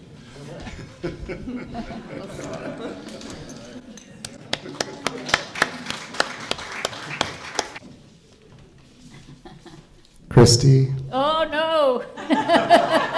They what didn't is have it? this planned. What is it that you most desire? Oh, my God. I want everybody just to love each other and stop fighting. Thank you, honey. So now at this point in our celebration, we usually would finish the storytelling. And so we would go into kind of a deep meditative place and we play music. And my favorite song is that Denise Relis and her beloved partner, Ram Smith, Denise wrote a song called Be Still and Find Peace Within. And of course, this is what's so critical. If we're going to walk heaven on earth and have a heaven on earth, it has to be with peace in our hearts. So I'm going to share my screen and we're going to have Denise sing this beautiful song. Hi, everyone. Thank you so much for this beautiful offering that I'm getting to join with Denise, formerly Denise, now Chandra and Ram, who have played at so many of our Magdalene Moonrise Easter celebrations. And they now live up in the Ananda village and have a whole new life, a whole new world up there as residents. Ram is an ordained light bearer minister of the Ananda Shangha Church of Self-Realization since 1981, and Chandra now supports him musically in doing a variety of Ananda events. Lucky for them, the community, wow, including kirtans and concerts and pilgrimages, Sunday services and retreats. And together they have a unique ministry that they are both Ananda yoga and meditation instructors. And I think, yeah, I know Denise, I mean, Chandra, I have to get used to your new name, sorry, has been a prolific yoga person for years, right? Well, anyway, they offer musical instructions, meditations, and yoga and whatnot as professional musicians and singers. And they recorded 2 musical albums in 23. What is Love? Songs of Swami Kirananda, and Channels of Peace, the Spirit of St. Francis of Assisi. And finally, Ram has studied and practiced and taught Paranasha Yogananda's teachings under the guidance of the late Swami Kirananda since 1977. Wow, you've been with the community long. And was a founding member of the Ananda Assisi, where he lived in Italy for 7 years. Whoa. And met Pope John II at the Vatican in March of 1989. Wow, that's amazing. You got a wonderful partner there, Denise. And of course, the same for you. You are very, very fortunate to have such a talented musician and yogini of amazing love and light. So they are going to do a song that Denise wrote that is probably my favorite song of hers because it really speaks to this day that we are talking about, which is the day and the moment before the resurrection. And that is to be still, this process of going within and connecting with God. So I'm going to let you take it away, Denise.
Thank you. Like all these bells and whistles to keep track of. I'm going to call up Elizabeth and all the people that presented, and anyone who might want to share, and then we'll go into the closing prayer and the closing song by Caroluna. We can bring up Elizabeth, we can bring up Caroluna, and anyone else that wants to come on and raise their hand. For some reason it's hard to find. There you go. Thank you. And Anasuya, gotta have Anasuya. So we wanted to at least share with all of you something that we've taken great delight in the last 15 years. And so if any of you want to share any reflections or any thoughts about what 15 years of sacred high ceremony has afforded you or touched your heart or been a part, because we're doing this on a global level because we're hoping to inspire other people want to help fulfill the prophecy that she will be remembered and discussed for what she has done. So anyone want to share? Are you asking us to share? I wasn't clear. You've been in the ceremony with us. So what has that meant for you to be in ceremony? Because we're trying to inspire people to take up the mantle and start their own circles and to, I mean, we're happy to help with anybody, but we want the message, you know, it's like the patriarchy has their message out, right?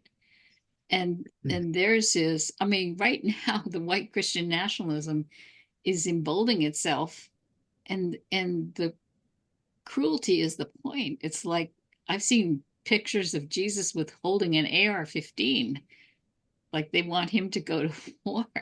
And Jesus is a path of love. And Magdalene carried that teaching forward when she ended up in the south of France. And it's not about, you know, it's about feeding people. It's about taking care of the sick. It's about being in service to each other. It's about kindness. It's about love and compassion. So we're trying to,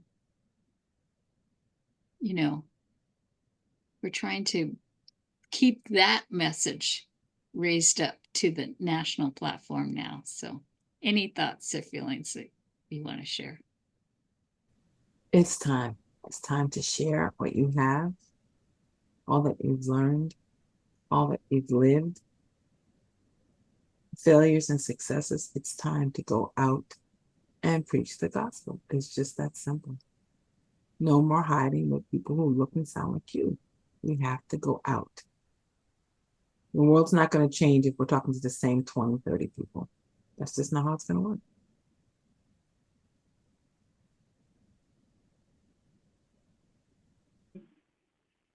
The world needs us.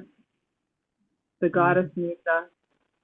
It's calling us all in our special way. You know, whatever that is that you are called to do, for be it through music and singing. Everyone has a way that you can take action for the earth, for ecology, for humanity. You know, there's so much we can do but we must rise up. It's not the time to, you know, cower in fear. That's just exactly what they want, what the patriarchy wants, or what those that are not wanting our best interest, you know, they're for our best interest. So it's really important for us to rise up and to serve, you know. So. And I brought Karina on. Karina is our astrologer, and every year you would do the astrology on the Easter, and it's always been amazing how spot on the astrology was. Let's see, you have any thoughts you'd like to share about what it's been like for you for 15 years? It's been a great ride. I'm really proud of you to follow this vision and to keep it going. And they've been so full of bhakti, and I get blissed out, and because of enacting the energy of, that's what a ritual is, an enactment of the myth.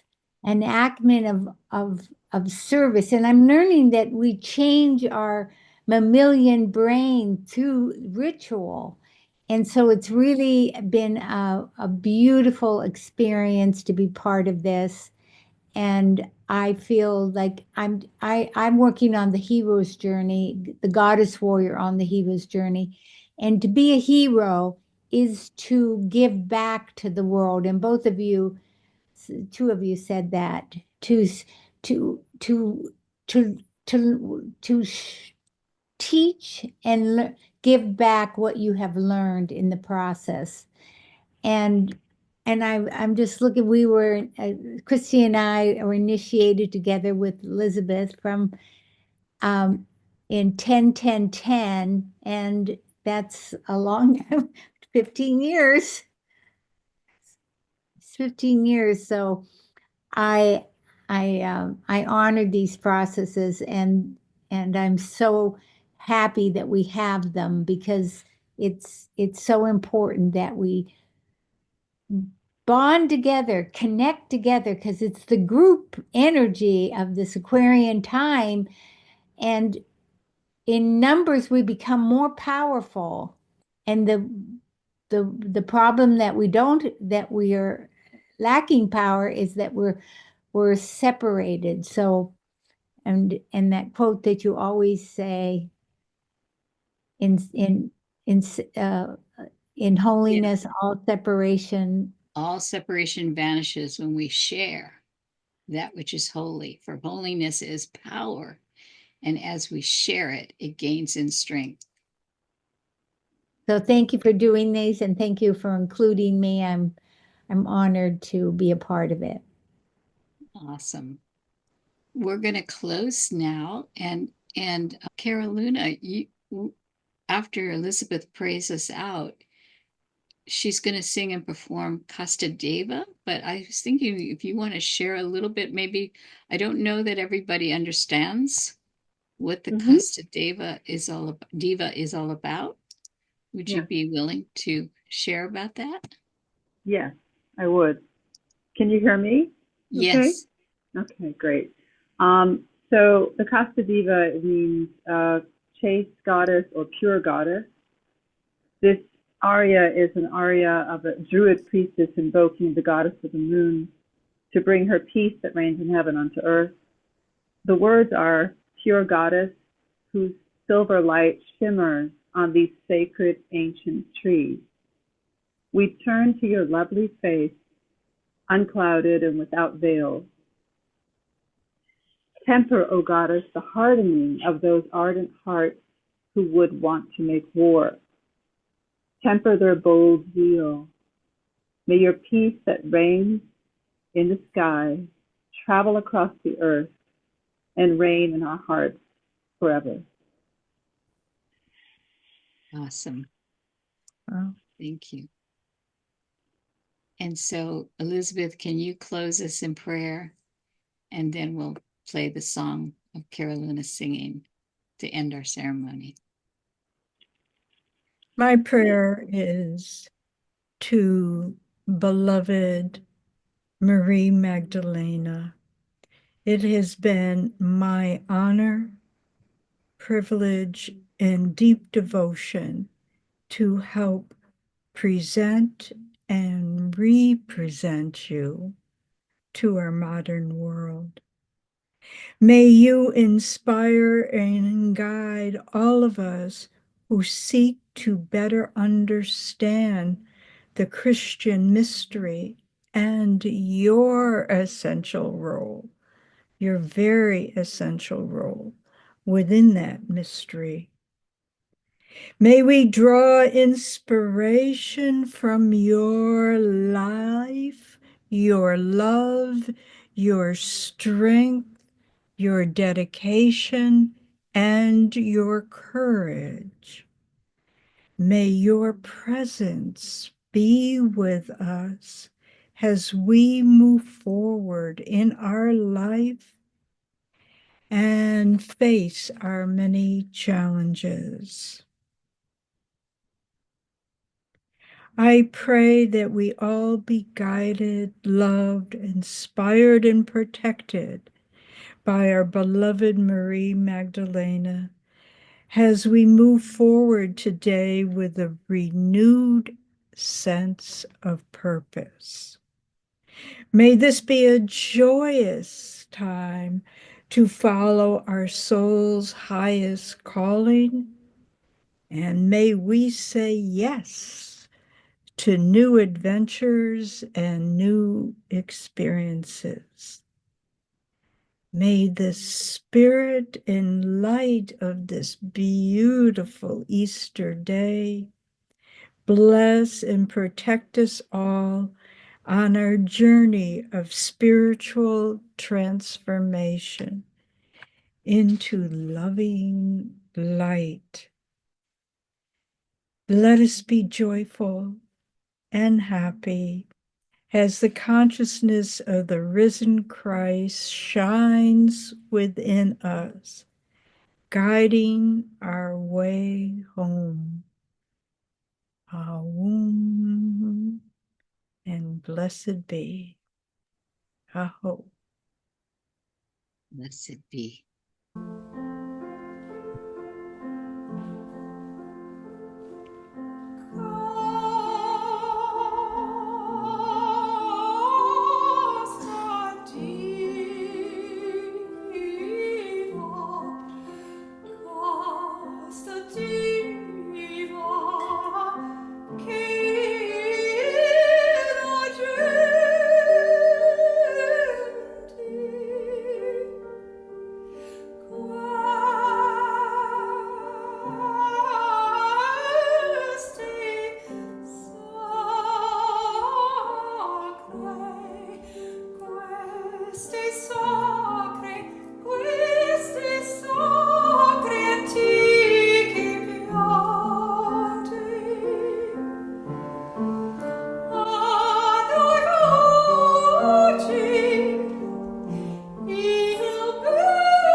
Thank you so much. You're welcome. Beautiful voice that you have, and what a gift that you've brought to our community. And so this is the end of our program, and I want to thank from the bottom of my heart Shawanda for all her graciousness and welcoming, and come on up, girl, I'll help you and we'll do this. I really appreciated the opportunity to be in the global fire ceremony fire room, because when they had the 8th fire last summer or something, when all the indigenous tribes left and they had the 8th fire, they sent us the ashes of the fire for our Magdalene Moonrise Easter service. It was on the altar last year. So it's so apropos that when we go global, when we go onto a global platform, that we would go on through this portal. I couldn't have asked for better. So Shonda, thank you so much for your beautiful offering and welcoming, and your community. I love your community. Blessed be. All Well, right. sister, I'm going to speak up really quick. It's been an honor to share this sacred space with my sisters of the goddess. And Anasuya, I just went digging through old jewelry boxes to find the earring that matches your necklace that I found while sitting on a railroad tie watching my children play back in 1989. And there was a story that came from Sister Elizabeth about what she experienced here in 1989. And we need to understand that the calling is upon us and the gathering has begun. And you are always welcome back here in this room every third Sunday of the month. Those ashes were in this altar again earlier before y'all came in today. We did the 8th fire ceremony right before you guys came. So you're always welcome here, and thank you so much for being here. Hey. Yeah, well, it's really been a great honor, and to have the grandmother New Earth group doing this sacred space work and conversation right before us was so touching and meaningful to me, being a grandmother. And I really feel like the grandmothers are all becoming active. We're all like, we are trying to help so much with all of our bodies. So thank you, everybody. We really appreciate you. Bless you. We're so grateful for your support and your willingness to allow us to express what is so deep in our hearts that we need to express, that we raise the divine feminine. Hallelujah. Blessed be. And I want to say one more really quick thing. This is for Anasuya. My sister, I found that in a park back in 1989, and I believe it matches your necklace. And there was only one. I even put a little ad in the local newspaper. Please describe it, and no one ever did, and it went in a jewelry box, and I dug for 20 minutes till I found it. But everything's connected, and now it's going to hang on my altar now. So much love to my sisters. Thank you. Woo-hoo. Beautiful. Absolutely great gift from Isis Osset. Beautiful. And Christy, Siva asked in the chat, how do we stay connected? So you might want to share how people can stay connected to you. Yes, the way to stay connected to me is to go to my website, gospelofmarymagdalene.info. And there's a place where you can sign up for the newsletter. I don't send out a lot of newspaper, once a month, maybe, if even that.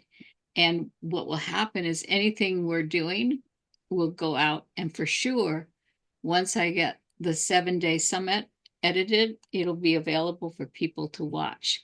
And it was such I mean, we just did a little 10-minute overview of it, but for us to be able to, spend the time, as Elizabeth would always say to me, it's like, well, our ceremonies would be 3 hours long, right? But it took us 7 days, 2 hours a day to just, because as the indigenous people know, And when I was watching the eighth fire ceremonies, and they had all these tribes and whatnot, everybody was coming in and putting their stick. Nobody was bickering or arguing about, wow, this ceremony is taking too long. They understood the value of ceremony. And what is the value of ceremony? The value of ceremony is all separation vanishes when we share. It's the sharing of that which is holy. So we don't feel like our separated selves.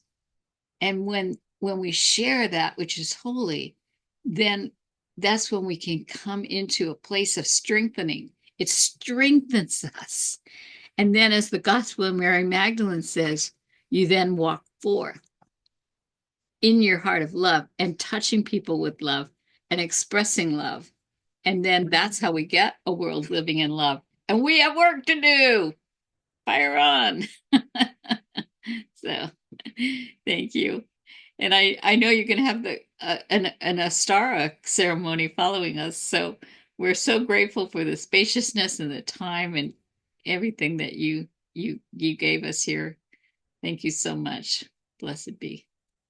And if anybody has any questions or anything, I guess do we have a couple minutes? Oh, you've got it's over when it's over, sister. That's the way it should be. Oh, okay. So if I can open it up if anybody wants to reflect or comment or share, or we are very grateful because we love doing this. We love sharing this information. My gratitude to everyone who has offered their alchemy into this co-creative Easter, Magdalene, Sophia, Isis, Black Madonna, Earth Magic extraordinaire. One of my contributions to this family is to also imagine each and every one of us through all of our wombs now, if that's all right, to also grid this down into Pachamama, to be the shamanic medicine women that we are, and that this Christed consciousness that we've just all shared just like pours like the roots down into the heart womb of this biosphere that supports us all. So that's the vibrational, can feel all our temples root down together. Thank you so much. So it reverberates out through what we will call the morphogenetic unified fields of all of nature. I appreciate you all. We appreciated you. I could feel your devotion to the sacred and the divine feminine. It was coming through loud and clear. And it was really, I honor you for holding that space for all of us, because when you were doing your prayers and your presence, you were holding presence to us. It empowered me. It healed me. So I really appreciate it. I noticed what you were doing, and I'm very grateful. It's always lovely. It's like, like I said in my earlier stories, like growing up in a world that was devoid of sacred holy women. My mother never came to me and said, honey, let me show you a picture of the empowered divine feminine so you will know what it looks like to be an empowered divine feminine. Never happened. But my granddaughter knows now. And hopefully she will step into it and be inspired to continue. That's what I'm hoping. Yeah. Anyone else like to share? Jane, how about you, Jane? I was just going to put my hand up. How did you know? Great. Well, that's a silly question to ask. I learned so much. Thank you for this was extraordinary, and I've never heard any of the stories about Mary Magdalene. I've heard all the stories that most people know, but you brought something very special here, and I thank you for sharing that with me. It was a very heart-opening and healing, energy-opening experience for me, and thank you all for the healing energy that you contributed, everybody who's in here participating, and especially the women that just really moved me so much. Thank you. Yeah. Yeah, thank you. I've been feeling you too, Jane. Your dedication to peace on this planet and the way that you bring your heart every time I've ever shared a Zoom room with you, I feel your heart is always so open and you're really reaching out in a big way. And I'm very grateful to that. Thank you so much. Thank you. Thank you for feeling my heart. I appreciate that so much.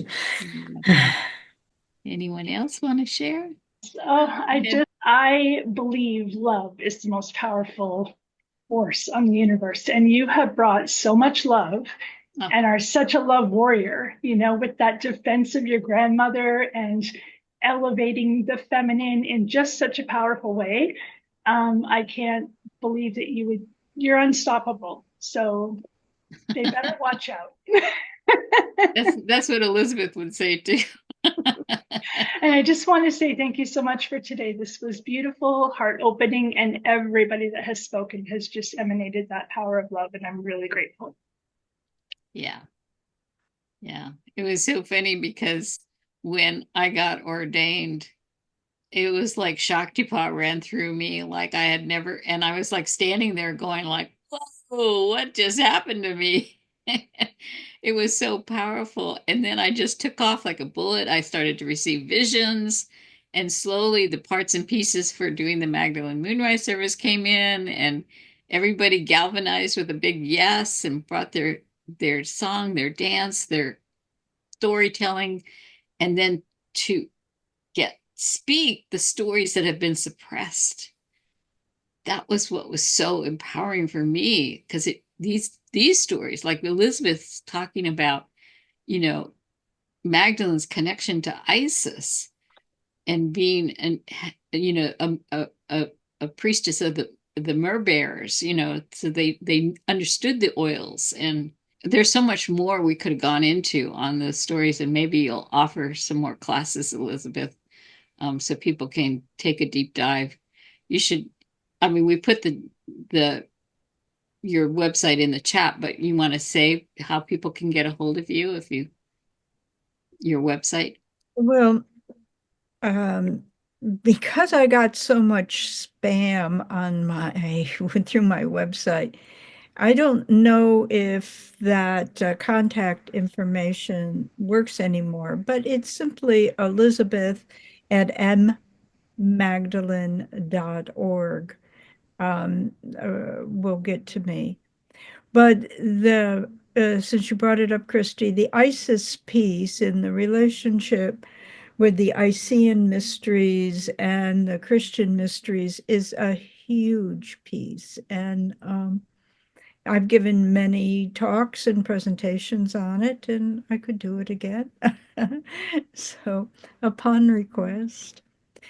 So, and people can reach out to me, or since Christy is much easier to reach than I am, you can reach out to her, and, you know, we're definitely in contact. So, yes, there's a lot to know. There's a lot to know about the Gnostic Gospels and all that's contained within the Gnostic Gospel, about the relationship of Mary Magdalene and Jesus, the most beloved, his companion. It says over and over, they call her his companion. So, his consort. So there's a lot to uncover, and it's a big world. And sister, I would like to add really quick, you know, that connection to the Nag Hammadi library and the Gnostic Gospels, as well as the connection to Isis, is so very important. So, Sister Christy, when you and Elizabeth put that together, you let me know, and we will be right back here on the third Sunday of the month. I think that's an important message for the world. Let's do that. It revolutionized my life. I mean, when I started listening to Elizabeth's stories and her research, my whole life turned upside down, and it's been so much more joyous. I love it, you know. So Ardell, I saw you had your hand up. Did you want to? I just want to express my profound gratitude to you, Christy, to Elizabeth Kelley, to Caroluna for this amazing and very profound and illuminating experience today. Thank you, each one of you, for so much dedication and beauty and inspiration that you've shared with us today. Thank you. Very good. And let's hear from your neighbor, Gailya. Yeah, and who? If you And don't who- mind sharing what it was like to go through the 7 days, because you just went through and you know all this yes. material. Well, first of all, I want to say, and who invited you, Ardella? Who invited you? Okay. Okay, I got that off my chest. Yes, the 7 days were incredible. Every day I just felt full to the brim. All these enlightened beings. I mean, because of you, Christy, my world is full of beautiful, knowledgeable, enlightened souls, women who give me so much of their knowledge, wisdom, love, support. I mean, it's just incredible. And these past 7 days, I mean, how could I don't know what to say, because it was just so enriching, all of it. Yeah. I know when we started. I can't wait for the recordings because I want to send them out to people as well as listening to them again myself. Exactly. When we started the 7 days, we've had this fire hose of cruelty that's come out of, including, memos released by our government that said that Women's History Month is no longer an activity that the federal government will participate or be involved in. Black History Month is not going to be a thing that the federal government is going to have any staff time devoted to. I mean, all these, Indigenous Day, Holocaust Remembrance Day, all gone. And so it's really the voice of the people that is like so critical and so important. But it was so hard because every day there'd be a new thing and another thing, and we'd have to integrate it. And oh my God, now what do I do? Which one do I address? And that's why I decided to do the 7 days, because I needed to get my voice out there. I needed to balance this heavy patriarchal voice against a heavy divine feminine voice, a mother bear voice, a grandmother voice. And so I pushed forward to do it. But when I started the first day of the summit, I was not in a good place mental health wise. I was like, I'm not sure, because I was just like trying to heal my own self. But every day there was more joy. Every day there was there's more beauty. The dance healed me, the art healed me, the sharing, the storytellings healed me. And so today is like everything's gotten more joyous, and I feel so much more healed today where I am than on the first day when I started. Absolutely. It's my own medicine. And I forgot to mention about this picture, Elizabeth. This is the picture that you had your friend Andrew Annensberg paint, but it's the actual photograph. I'm not the photograph, the actual painting of Magdalene at the wall on the land as you walked it, from what you have told me before. Yes, and I was just reflecting. I'm not sure it made it in my presentation today, and I don't know why, because it was a big deal. I came back from Magdala, and Andrew Annenberg is just an extraordinary artist, and he contacted me saying that he felt called to paint a picture of Mary Magdalene, and would I help him? So of course, he's just an exceptional artist, and together we created that image using Google Earth and the exact location where that wall is. And I did show the wall in my talk, and I don't know why that picture didn't make it in, but Well, I'll put it up on the replay so people can see it more clearly. Yeah, there you go. Oh, there it is. Carolina. Caroluna is in my bedroom, so the painting is in my bedroom right now. She's holding it up. And, well, and it's actually clearer behind Christy for some reason. it's a reflection of the That's light. because it's just a reflection. There it is. No reflection. Yeah, There it is, Carolina. Yeah, that's better. That's better. Yeah. Yeah. So together we created that image. I would have Beautiful. created a smaller alabaster jar in a little different shape, but anyways, that's it was his creative. But the wall in the Sea of Galilee, it looks exactly like that. He used, as I said, Google Earth, and it was a co-creation that we did. And that was a lot of years ago. And the first unveiling was at the Gnostic Sanctuary in Palo Alto. And we gave a print to Rosamond because it actually kind of looked like her. So it also looks like the Mona Lisa. It has Mona Lisa-esque with the background of the Sea of Galilee. I mean, because if you look at the Mona Lisa, it has a kind of a background, a pastoral scene type thing like that. So it's interesting. And she's painted more like a Mediterranean woman. Yeah. Well, that's the model that he found. And, it was, of course, very important yet challenging to get the right hair, Mediterranean or a Israeli woman with the, curlier hair.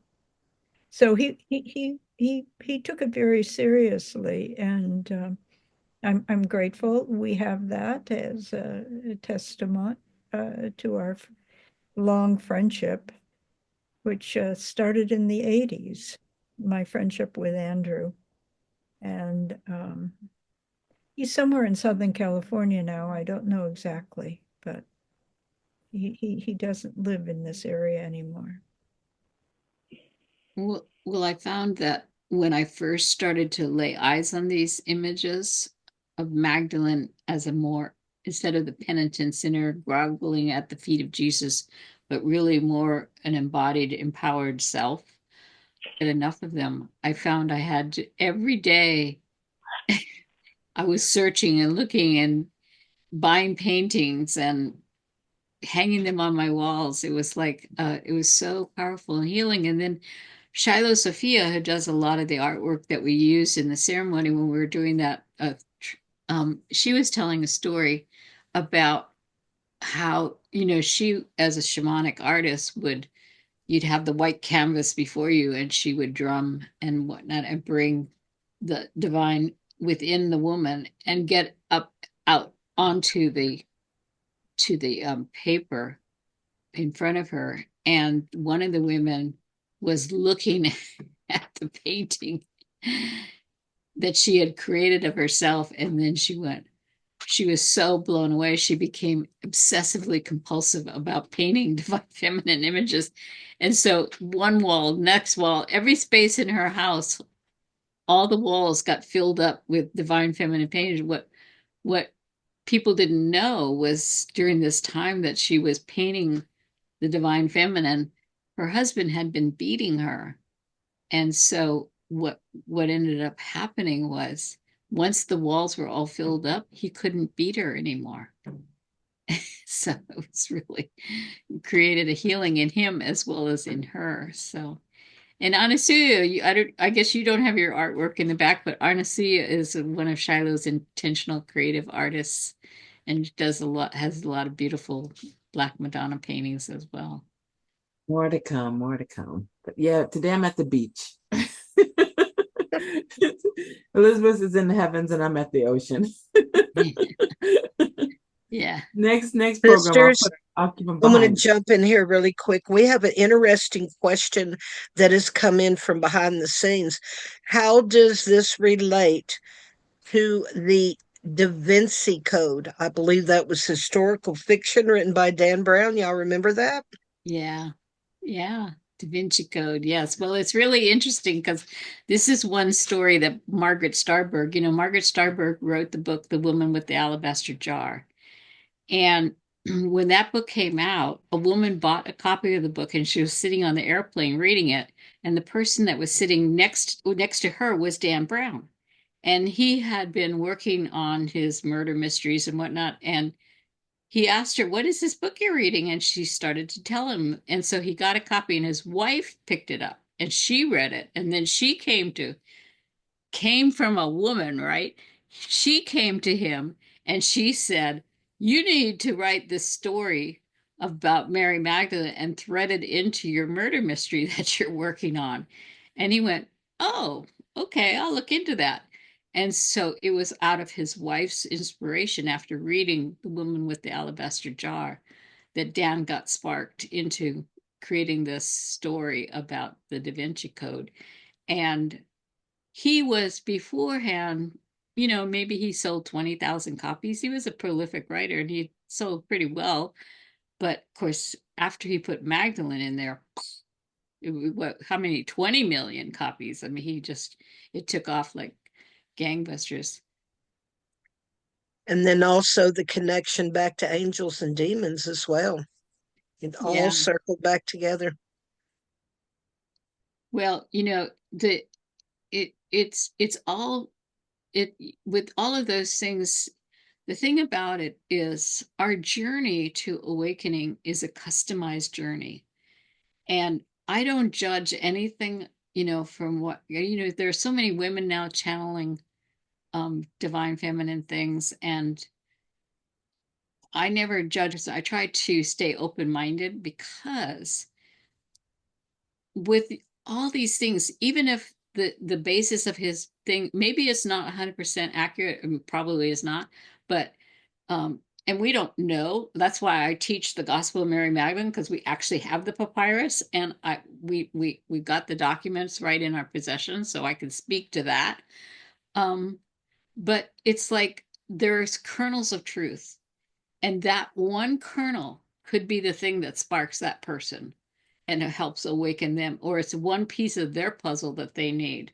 And we don't know what your piece of the puzzle is. So that's why there's no dogma in the Magdalene path, because it's a path of love. And we're here to support you. We're here to support ourselves. We're here to be honest and authentic as we can be, to help you and help us grow a world living in love, because we all want peace on earth. We don't want this war. I can't even believe we're still in wars. Like, come on. When I was a flower child in the 60s and the 70s, I was like, we're supposed to be over with this, right? So let's have the Sacred Masculine has a question. Welcome. Yes. I'm curious as to, do you think that the theory that Mary Magdalene was actually Jesus's wife, and that the chalice of the blood of Jesus's blood was Mary's womb? Have you heard that?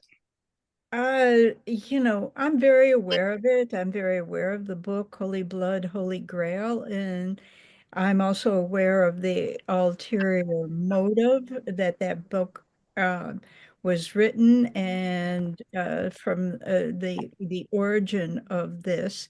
And it had to do with the French wanting to kind of do a one-upmanship to the German and, the German pure blood lineage. So they're saying, our lineage comes through the Merovingians, come through the offspring of Jesus. Now, I don't own, I studied, it's my subject, so I had to study it very deeply. And the Merovingians were not holy kings, and they were ruthless and brutal, and I believe Jesus's message is that all of us can awaken. It has nothing to do with a bloodline. But you go back over the very early Christian texts and Gnostic texts, Mary Magdalene was a companion and a consort. Never does it mention, and in all of the writings, there was plenty of mention, plenty of opportunity to mention that she was the wife of Jesus, but no, companion, consort. And never did they mention any children. So this bloodline piece is, it's a construct by the French to do a one-up with the Germans. And but you can study it if you're so motivated, and you can study the Merovingians and see how ruthless they were. Yeah, That's why I think that even if she was, to me, it would be more unusual because they say that Jesus led a normal life till he started to preach. Okay. A normal life would have been to take a wife. He wouldn't have been a man in his 30s or late 20s necessarily and be single. It would have been normal for him to take a wife. And it would be normal for someone who sees what's coming and knows what's coming to conceal such a secret, because he didn't want them to be possibly persecuted. This is all theory and just thought that, comes into my mind sometimes. And I've questioned it, I appreciate your answer. Yeah, in your mind and in your relationship, if it's empowering to you that Jesus had a wife, then that's authentic to you. To my tradition, no. A priestess of Isis, yes. A consort. A consort is a very loaded term. I forget what the exact word in the Gnostic scriptures, but it speaks of consort, and the consort does has a connotation of a sexual partner, and I think it's important to think of Jesus and the sacredness of sexuality, and that in itself is another huge topic. Sexuality, and Magdalene is a perfect person to She was close. Well, as a priestess of Isis in the temple, that is quite a possibility that one of the healing modalities is sacred sex. But I did want to mention that just to Devaine's point, he was a normal man. He was in a body for sure.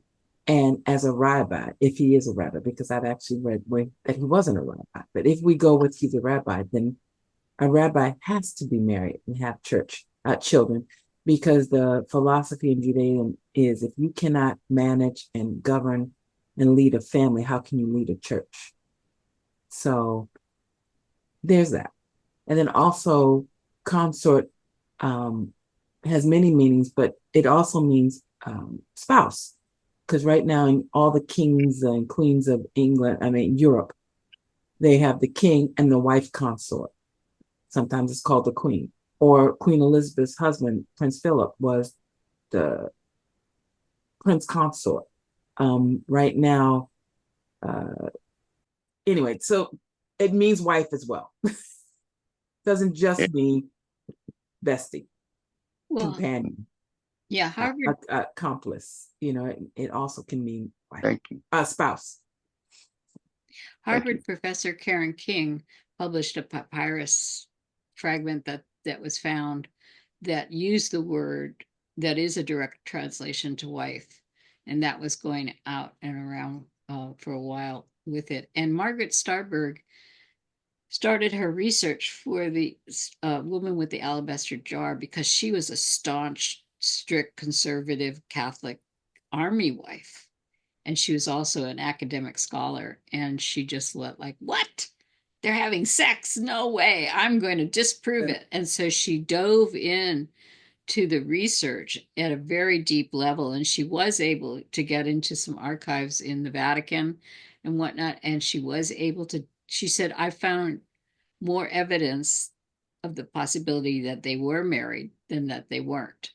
So, you know,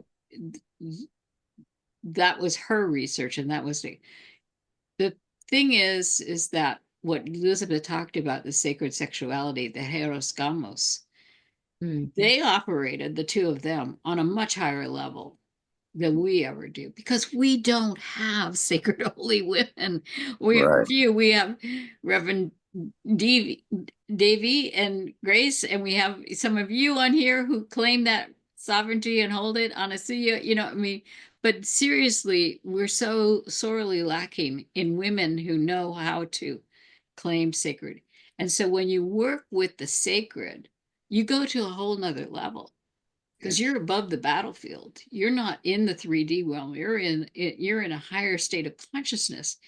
And everything you're doing from the expanded state of consciousness to bring love, to share love, to extend love, to join in love, and to share that. So if you have a partner, there is going to be a much more expansive kind of sacred sexuality that would be involved. And it wouldn't surprise me if somehow, you know, we learned that down the road, that was part of, you know, how they were and that they practiced together. And really, to be honest with you, whether they had sex or not, it's really none of our business. What's our business is how are we showing up in love? Yes. How are we giving love? You know, and so we want to get, you know, and that's only because we want to focus on those things so that we can be divided. There's the camp that believes she had 6 kids, and then there's the camp that believes she had, you know, and that's all creating separation, right? And that's why I don't disavow anything. I know I have the Gospel of Mary Magdalene. We have the actual papyrus. I can read from it, you know, so that becomes something that's tangible, that has been researched, that I can share. And then the rest is all storytellings, and it's all what speaks to you, what opens your heart, and does your heart get open? And so this is really the path that we're on, is really what Magdalene, that's why she's not going away. That's why she's rising, because she's here to bring love, the path of love to us. So. And she was very close. She had every right to be considered a disciple, in my opinion, from what I've read, you know, and we're coming from a masculine age where the feminine was put down and, you know, not respected, you know, as they should be, you know, as a grandmothers into the earth and the world. You know, yourself, your opinions mean a lot to me from what I'm gathering because of your knowledge of and your readings.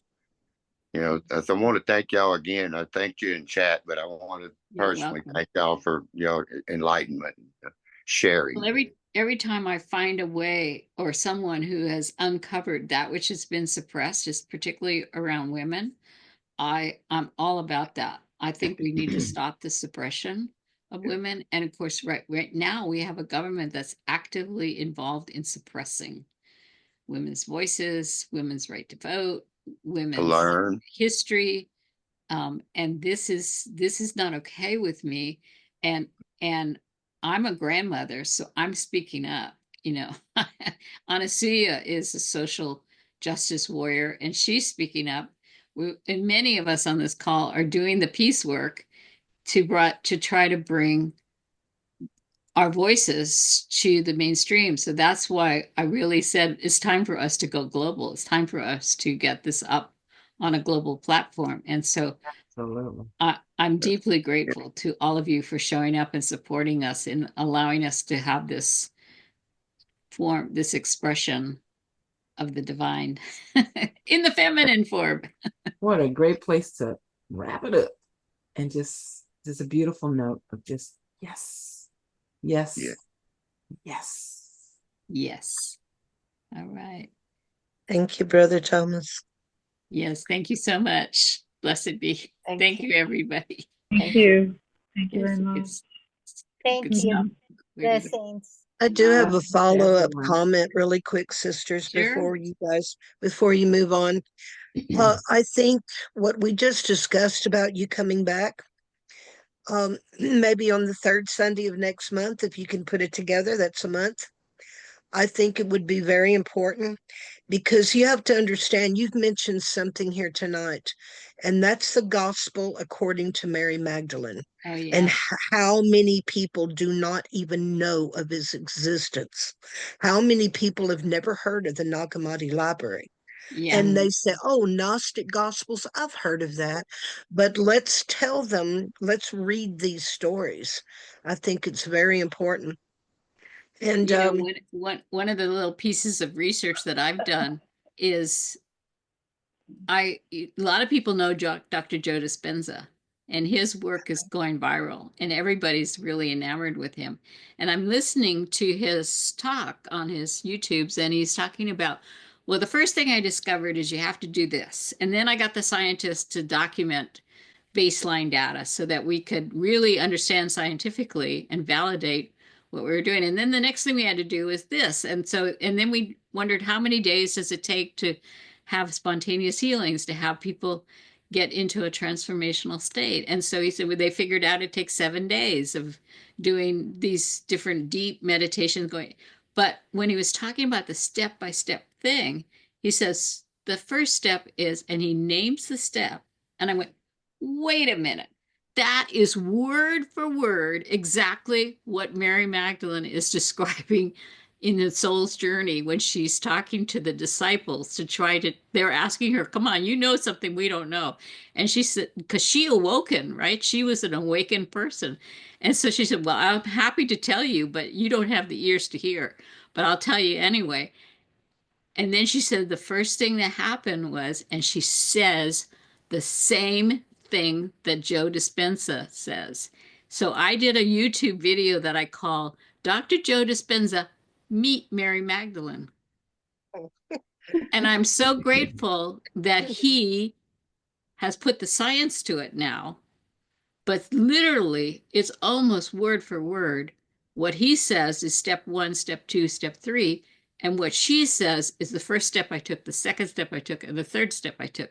And I document it through the whole thing on my YouTube channel at Magdalene Impact.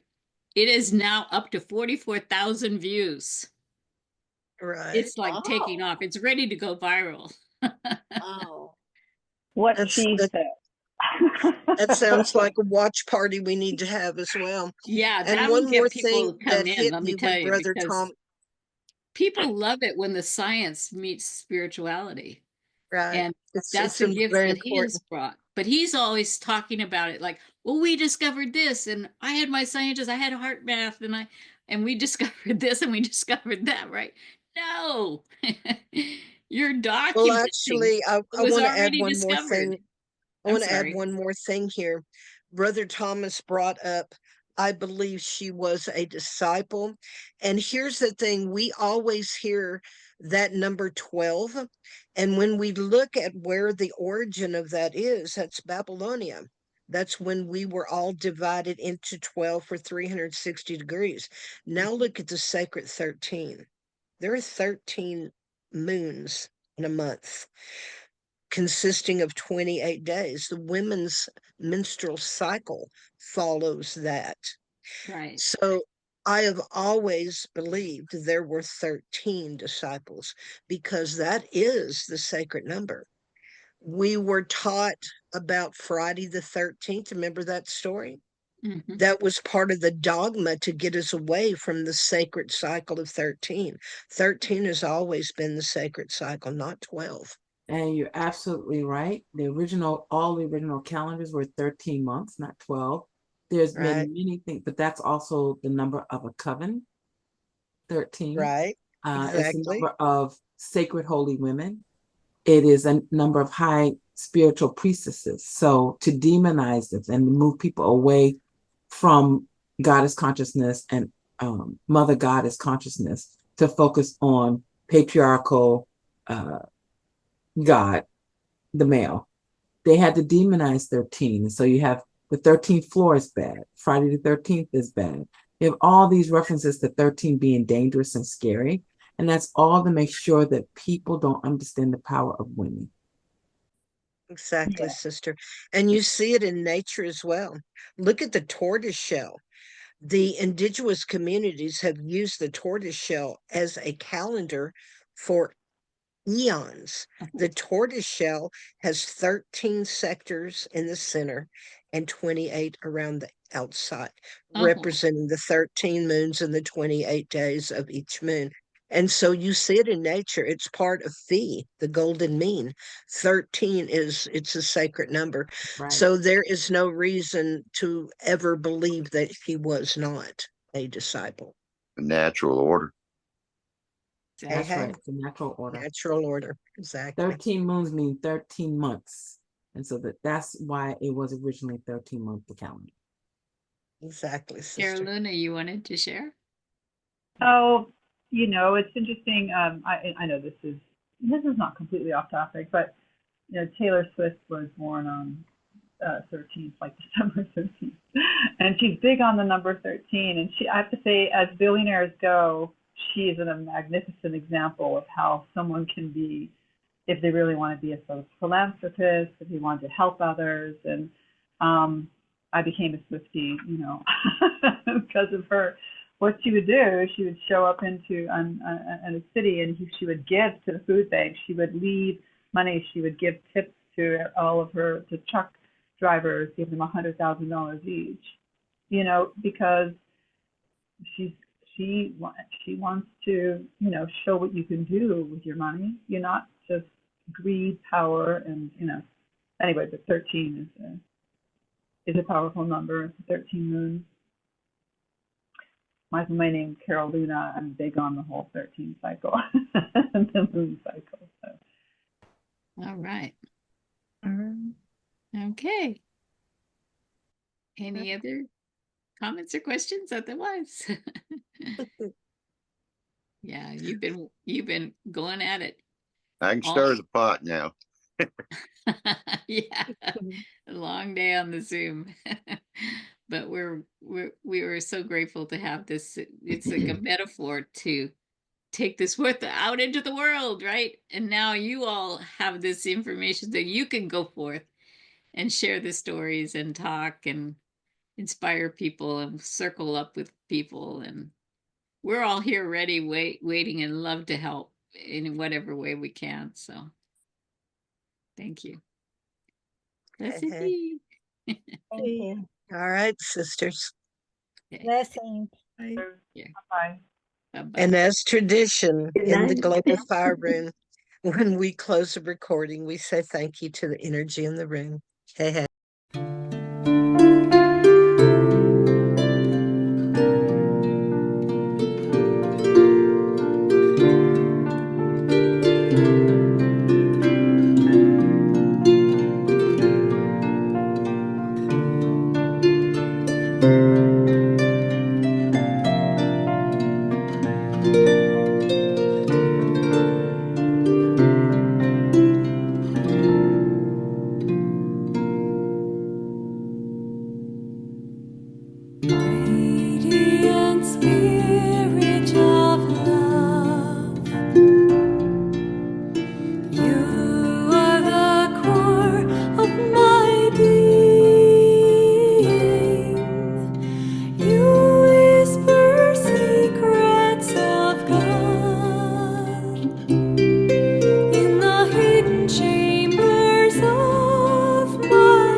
illuminate my vision, teach me the path of love. Help me embody your beautiful ways, that I might spread your grace.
Radiant spirit of love, source of goodness and light, your beauty shines like a diamond in the hidden chambers of my heart.